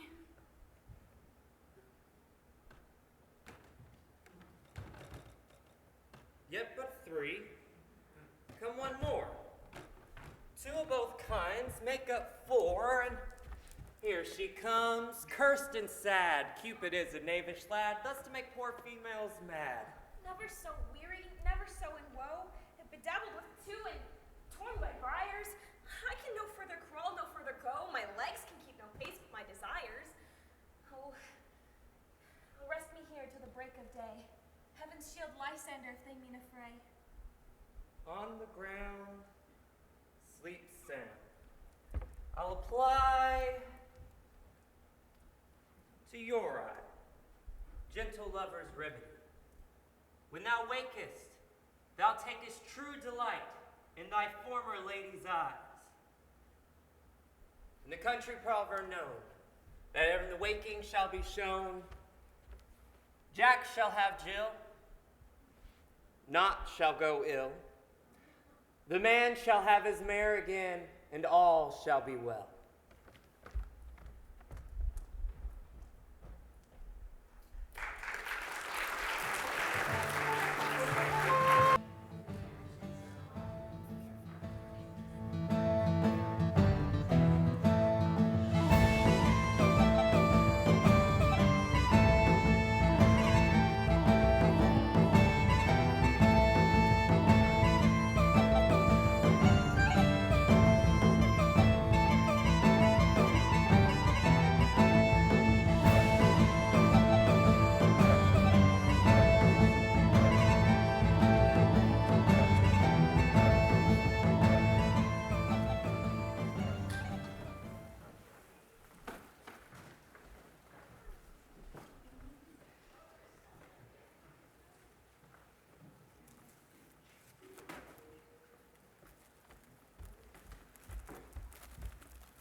Scratch my head, Peace Blossom.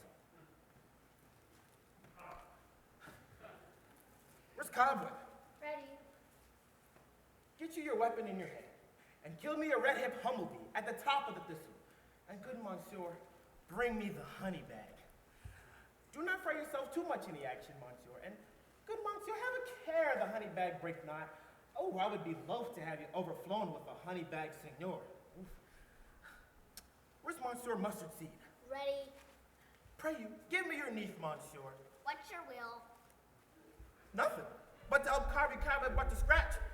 For methinks I'm marvelous hairy, monsieur, and I must to the barbers. I am such a tender ass. If my hair do but tickle me, I must scratch. What? Wilt thou hear some music, my sweet love? I have a reasonable ear in music. Let's have the tongue and the bones. Or say, sweet love, what thou desirest to eat. Truly a peck of provender. I could munch on your good dry oats.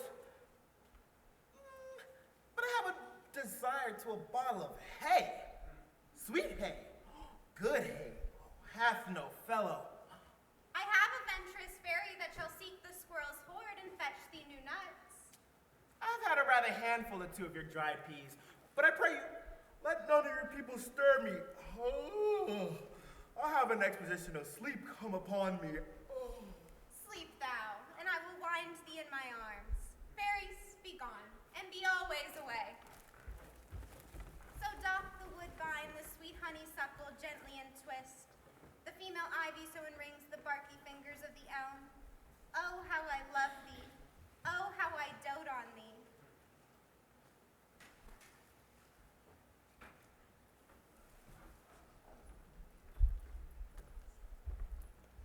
Welcome, good Robin. Seest thou this sweet sight? Her dotage, now I begin to pity. For meeting her of late behind the wood, seeking sweet favors from this hateful fool, I did upbraid her and fall out with her. For she, his hairy temples, had rounded with a coronet of fresh and fragrant flowers, and that same dew that was wont to swell like rounded orient pearls, now stood within the pretty floweret's eyes like tears and did their own disgrace bewail. When I had in my pleasure taunted her, and she in mild terms begged my patience, I then did ask of her for her changeling child, which straight she gave me, and her fairies sent to my bower in fairyland. Now that I have the boy, I will undo this hateful imperfection of her eyes. But first, gentle Puck, take off the head of this Athenian swain, so that he, waking when the other do, may back to Athens again repaired, and think no more of these accidents, but as the fierce vexation of a dream. And now, I will release the fairy queen. Beest thou was wont to be, seest thou was wont to see. Diane's bud, or Cupid's flower, has such force and blessed power. Now, Titania, wake you, my sweet queen. My Oberon, what visions I have seen. Methought I was enamored of an ass. Well, there lies your love. How came these things to pass? Oh, how mine eyes loathe his visage now. Silence a while. Robin, take off his head. Titania, music call, and strike more sleep than common five the sense. Music ho, music such as charmeth sleep. Now when thou wakest, with thine own fool's eyes peep. Sound music, come my queen. Take hands with me, and rock the ground whereon these sleepers be. Now thou and I are new in amity, and will tomorrow dance in Duke Theseus' house triumphantly, and bless it all to fair prosperity. There shall the faithful pairs of lovers be, wedded with Theseus, all in jollity. Fairy king, attendant mark, I do hear the morning lark. Then my queen, in silent sad, trip we after the night shade. We the globe can compass soon, swifter than the wandering moon. Come, my lord, and in our flight, tell me how it came this night, that I, sleeping here, was found with these mortals on the ground.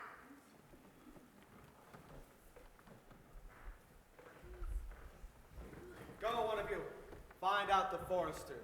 For now, our observation is performed.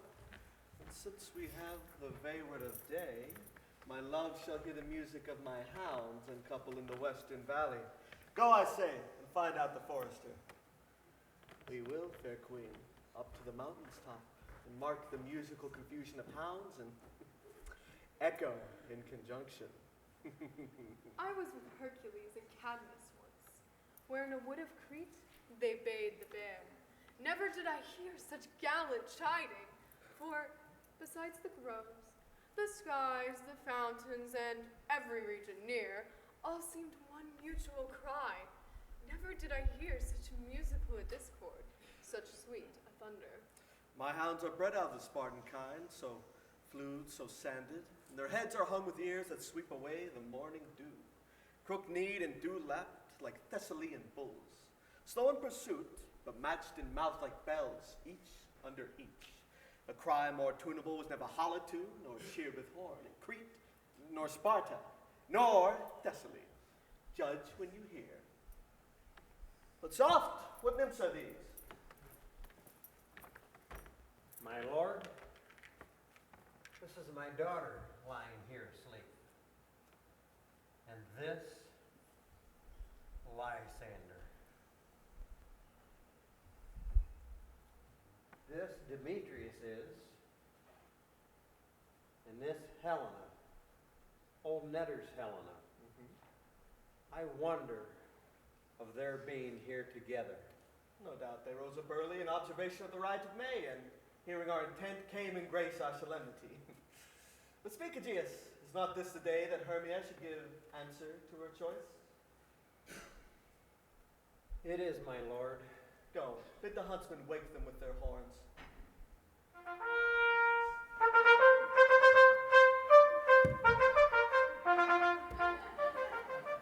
Good morrow, friends.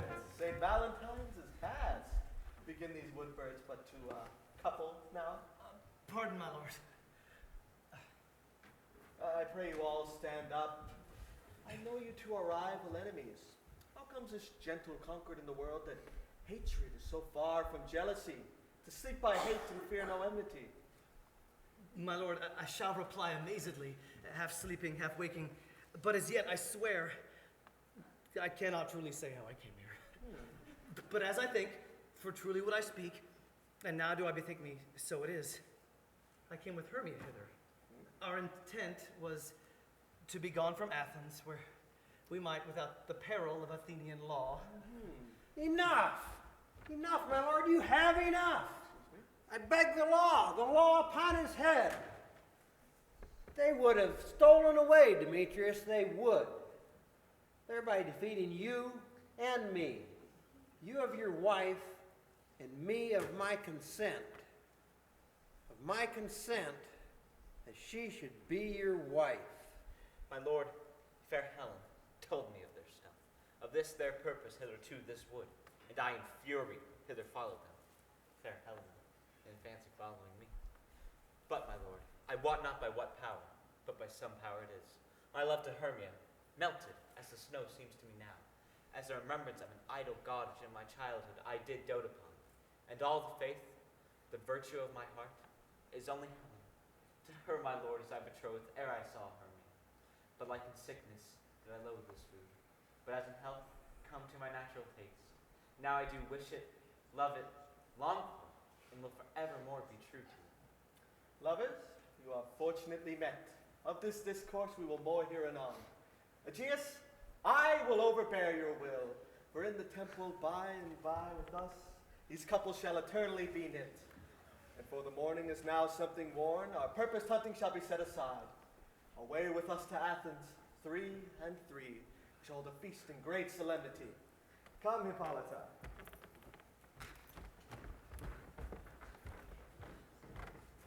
These things seem small and indistinguishable. I see these things with parted eye when everything seems double. So methinks, and I have found Demetrius like a jewel, mine own and not mine own. Are you assured that we are awake? It seems to yet we sleep, we dream. Was not the Duke here and bid us follow him? Yea, and my father. And Hippolyta. And he did bid us follow to the temple. Why then we are awake? Let us go and by the way recount our dream.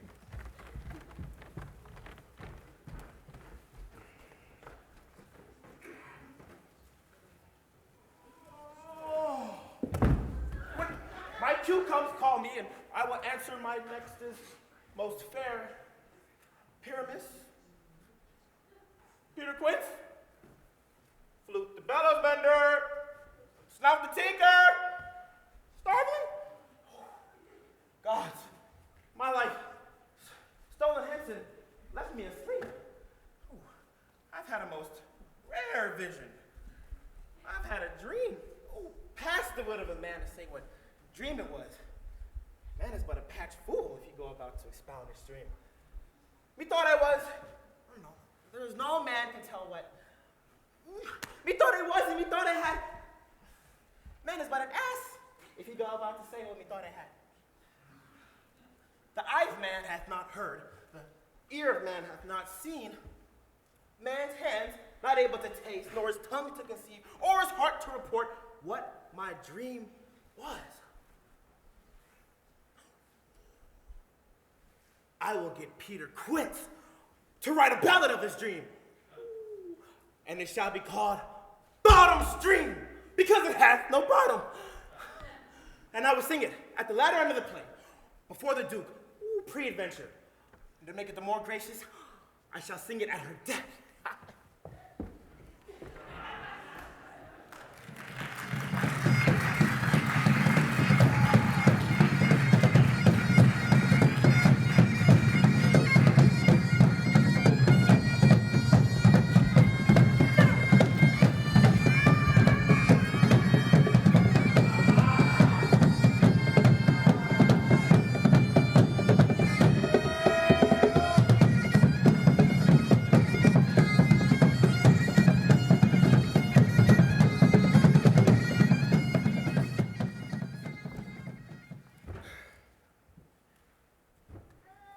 Have you been to Bottom's house?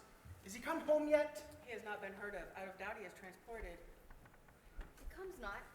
When the play's married, it goes not forward, doth it? It is not possible. There is not a man in all of Athens able to discharge Pyramus but he. No. He has simply the best wit of any handicrafted man in Athens. Aye, and the best person too. And he's a very paramour for a sweet voice. You must say paragon. Paramour is, God bless us, thingum not. Masters, the Duke is coming from the tipple, and there are 2 or 3 lords and ladies more merry. We'd gone forward with our sport, we had all been made men. Oh, sweet bully bottom. Thus he had lost 6pence a day during his life. He could have not escaped 6pence a day. And the Duke had not given him 6pence a day for playing Pyramus.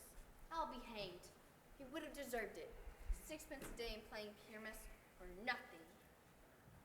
Where are these lads? Where are these hearts? Bottom? Most courageous day! Most happy hour! Masters, I am to discourse wonders. But not ask me what, for I will tell you, I am no true Athenian. I will tell you everything, right as it fell out. Say on, sweet Bottom. Not a word from me. All that I will tell you is that the Duke hath dined. Get your apparel together, new ribbons to your beards, new strings to your pumps.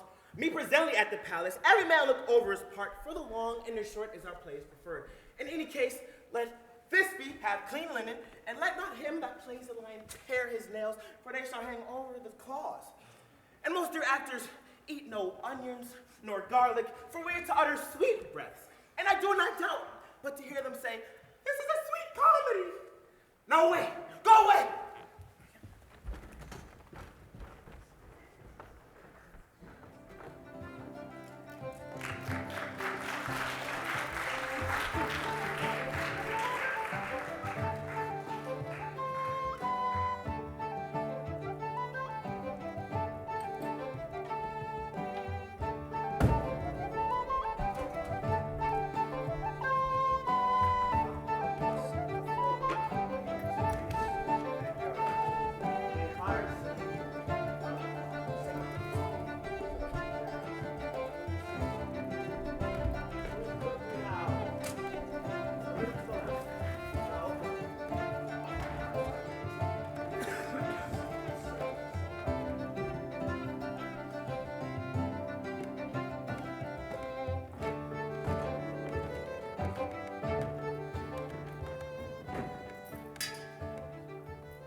more strange than true. I never may believe these antique fables or these fairy toys. Lovers and madmen have such seething brains, such shaping fantasies that apprehend more than cool reason ever comprehends. The lunatic, the lover, and the poet are imagination all compact. One sees more devils than vast hell can hold. That is the madman. The lover, all as frantic, sees Helen's beauty in a brow of Egypt. The poet's eye, in fine frenzied rolling, doth glance from heaven to earth, from earth to heaven. And as imagination bodies forth the forms of things unknown, the poet's pen turns them into shapes, and gives to airy nothing a local habitation and a name. Such tricks hath strong imagination, that if but apprehend some joy, it comprehends some bringer of that joy. Or in night, imagining some fear, how easy is a bush supposed a bear? But all the story of the night told over, and all their minds transfigured so together, more witnesseth than fancy's images, and rather grows of something of great constancy, but howsoever strange and admirable. Here come the lovers in, full of joy and mirth. Joy, gentle friends, joy and fresh days of love accompany your hearts. More than to us. Wait in your royal walks, your boards, your beds. Come, what mass, what dances are in hand to wear away this long age of 3 hours between our after supper and bedtime? Where's the usual manager of mirth? Is there no play to ease the anguish of a torturing hour? Call Philostrate. Here, mighty Theseus. Say, what abridgment have you for us this evening? What revels are in hand? Is there no way to pass the beguile of the lazy time, if not with some delight? There is a brief, my lord, of which sports are ripe. Make choice what your highness will see first.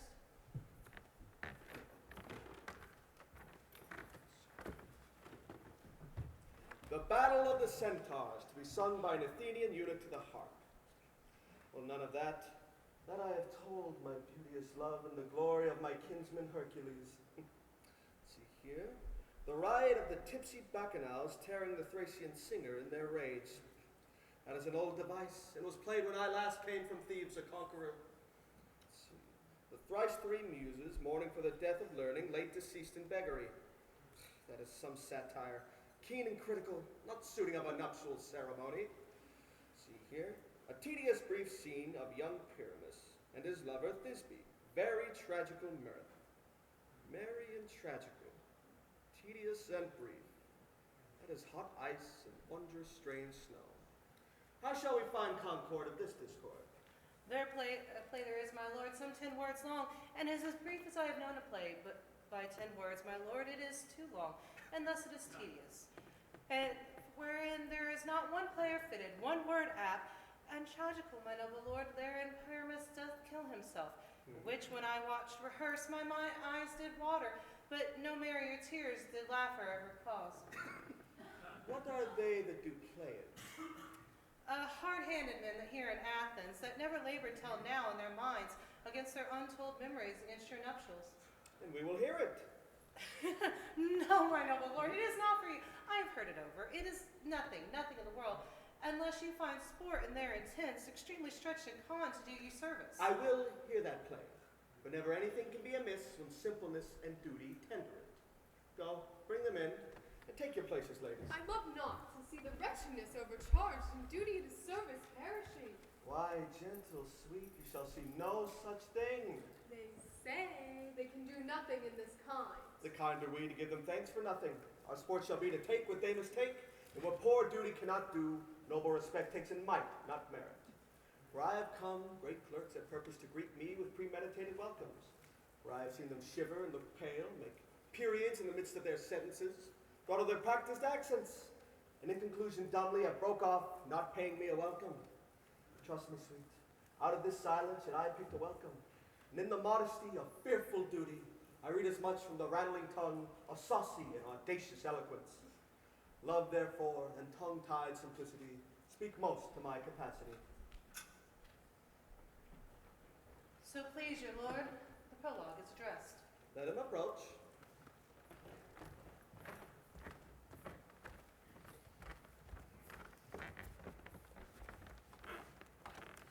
If we offend, it is with our good will, that you should think we come not to offend, but with good will to show our simple skill.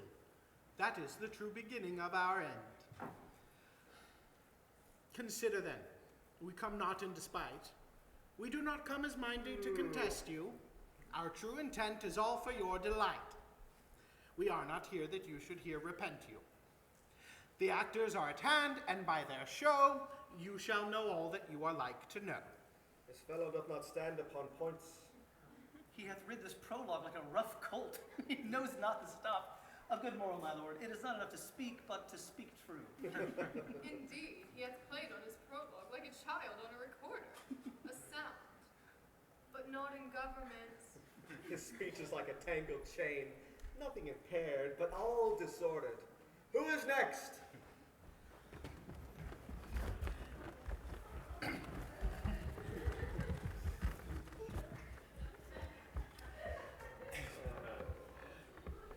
Gentles, perchance you wonder at this show, but wonder on till truth makes all things plain. This man is Pyramus, if you would know. This beauteous lady, Thisbe, is certain. This man, and with loam and rough cast, doth present Wall, that vile Wall which did these lovers sunder. And through Wall's chink, poor souls they are content to whisper, at which let no man wonder.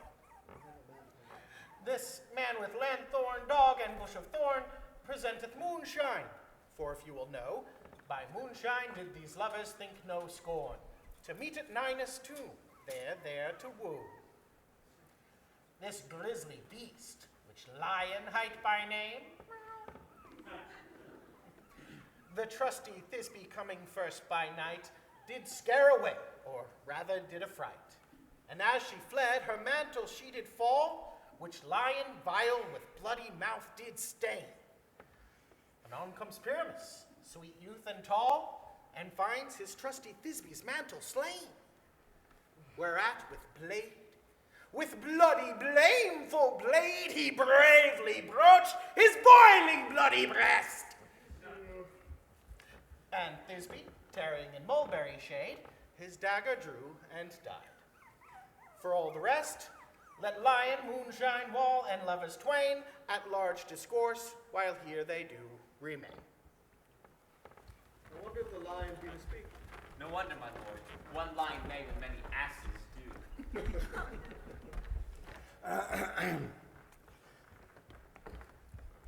In the same interlude, it does befall that I, one Snout by name, Get on with it. present a wall, and such a wall as I would have you think had in it a granite hole or chink, the which the fearful lovers Pyramus and Thisbe did whisper often very secretly. And this loam, this rough cast, and this stone doth show that I am that same wall, the truth is so. And this the cranny is right and sinister, through which the fearful lovers are to whisper. Would you desire lime and hair to speak better? It is the wittiest partition that ever I heard discourse, my lord. Pyramus draws near the wall. Silence.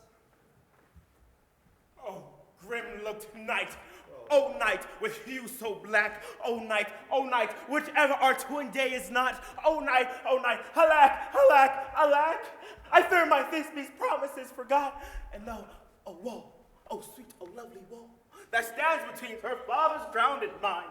And though a wall, oh, sweet and lovely wall, show me thy tink to blink through with mine eye.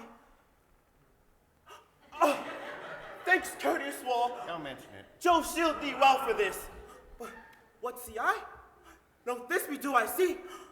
O wicked wall, through whom I see no bliss, cursed be thy stones for deceiving me. The wall methinks being sensible should curse again. No, in truth, sir, he should not. Deceiving me is Thisbe's cue. She is sent, and now I am spied through the hole in the wall. You shall see as it ponders. Yonder she comes. Oh, Wall! How often hast thou heard my moans, for parting my fair Pyramus and me? These lips have often kissed thy stones with lime and hair knit up in thee. I hear a voice. Now light to the chink to spy on Thisbe's face. Thisbe! My love thou art, my love. I think. Think what thou wilt. I am thy lover's grace, and like Limender I am trusty still. And I, like Helen, don't be to me kill. Not Shaphelus to Procris was so true. I Shaphelus to Procris, I to you. Oh, kiss me through the hole of this vile wall. I kiss the wall's hole, not your lips at all. Will thou at Ninny's tomb meet me straight away? Tide life, tide death, I come without delay.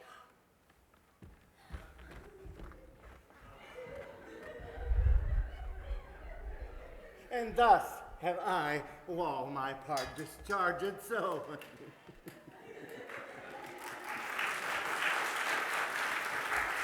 And being done, Wall away doth go.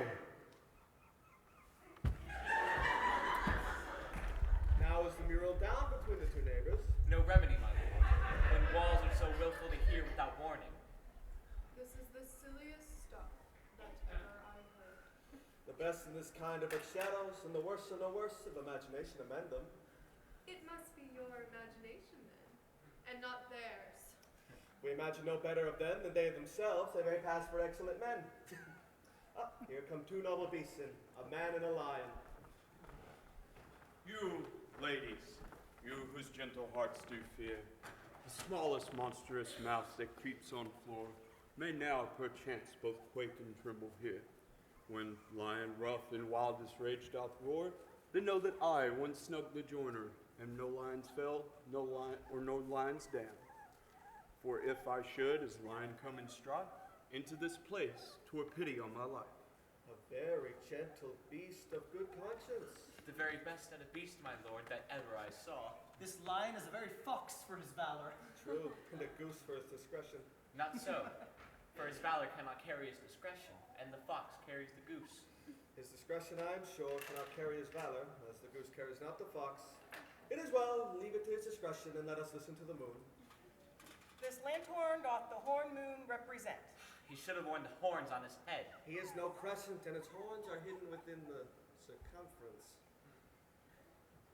This lanthorn doth the horn moon represent. I myself, the man in the moon. This is the greatest error of all the rest. The man should be put into the lanthorn, for how else is it the man in the moon? He dares not come there for the candle, for you see, it is already in snuff. I am wary of this one. What he would change. It seems by his small light of discretion that he is in the wane. But in courtesy, in all reason, we must stay the time. Proceed, moon. All I have to say is that this lanthorn doth the horn moon represent. I myself, the man in the moon. This thorn bush, my thorn bush, and this dog, my dog. Why, all these should be in the lanthorn, for all these are in the moon.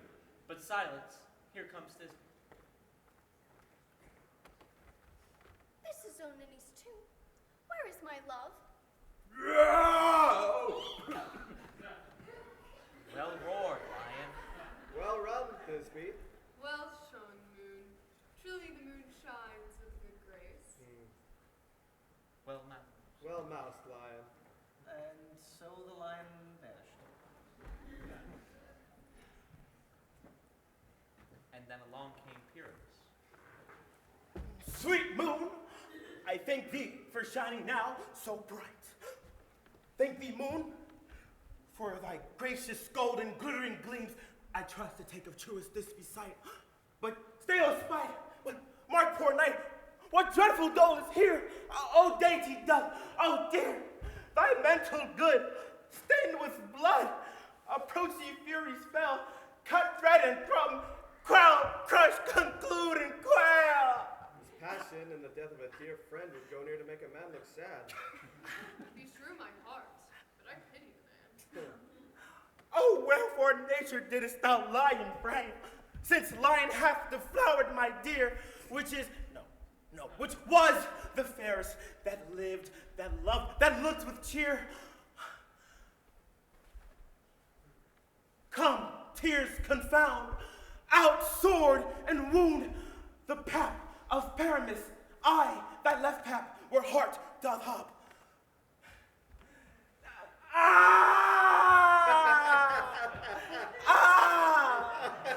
Thus die, die. Now I am fled. Now I am dead. Tongue, loose thy light. Moon, take thy flight.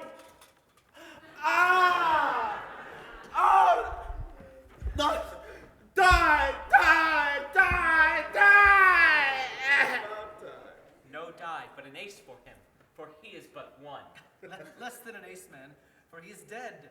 He is nothing. With the help of a surgeon, he might yet recover and prove an ass. How chance moonshine is gone before Piraeus comes back, Thisbe comes back and finds her lover. Oh, she'll find him by starlight, I'm sure. Oh, here she comes, and her passion ends the play. Methinks she should not use a long one for such a Pyramus. I pray she will be brief. A mote will turn the balance. Which Pyramus, which Thisbe is the better? He for a man, God warned us. She for a woman, God bless us. Hope she has spied him already with those sweet eyes. And thus she means Vidilicet. Asleep, my love? What? Dead, my dove? Oh, Pyramus, arise, speak, speak. Quite dumb? Dead? Oh, a tomb must cover thy sweet eyes. These, my lips, this cherry nose, these cow's lip cheeks are gone, are gone. Lovers make a moan. His eyes were as green as leeks. Oh, sisters three, come to me, with hands as pale as milk. Lay them in gore, since you have a shore, with shears as thread as silk, tongue not a word. Come, trusty sword, come belate my breast and brew. And farewell, friends, thus this begins. Adieu, adieu, adieu. Moonshine and lion are left to bury the dead. Aye, and Wall, too. No, assure you, the wall is down that part of their fathers. Would it please you to see an epilogue or Bergamaster? No epilogue, I pray you. For your play needs no excuse. Never excuse when the players are all dead, there needs none to be blamed. Mary, if he that had written had played Pyramus and hanged himself in Thisbe's garter, it would have been a fine tragedy. So it is truly and very notably discharged. But come your Bergamask, let your epilogue alone.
Lovers to bed, it's almost fairy time. We shall outsleep the coming morn as much as we this night have overwatched. This palpable ghost play hath well beguiled the heavy gate of night. Sweet friends, to bed. A fortnight hold we the solemnity in nightly revels and new jollity.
While the wolf behowls the moon, and the heavy plowman snores, all with weary task for done.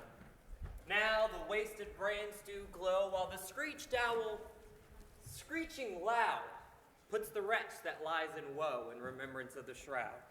Now it is the time of night, with the graves all gaping wide, everyone lets forth his sprite in the churchway paths to glide. And we fairies, that do run by the triplicates team, from the presence of the sun, following darkness like a dream, now are frolic. Not a mouse shall disturb this hallowed house. I am sent with broom before to sweep the dust behind the door. Through the house give gathering light by the dead and drowsy fire. Every elf and fairy sprite hath his light deferred from bright. And this ditty after me, sing and dance it trippingly. First, rehearse your song by rote, to each word a warbling note. Hand in fairy grace, we shall sing and bless this place. Now, until the break of day, every elf and fairy stray, and to the best bride bed will we, which by us shall blessed be. And the issue there create ever shall be fortunate. So shall all the lovers three ever true and loving be. And the blots of nature's hand shall not on their issue stand, never mold, nor hairlet, nor scar, nor mark prodigious such as are despised in nativity shall upon their children read. With this field do consecrate every fairy take escape. And with in each double chamber bless through this palace sweet peace. And the order of it blessed ever shall safely rest. Trip away, make no stay. Meet me all by break of day.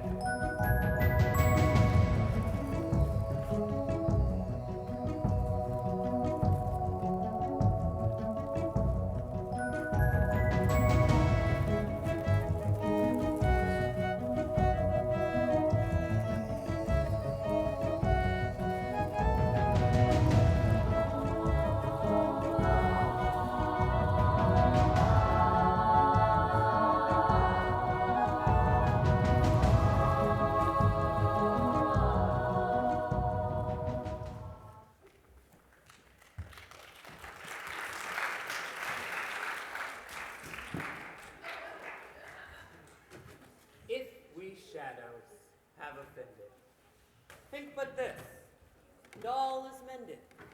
You but slumber here, while these visions did appear, and these weak and idle themes no more yielding, but a dream.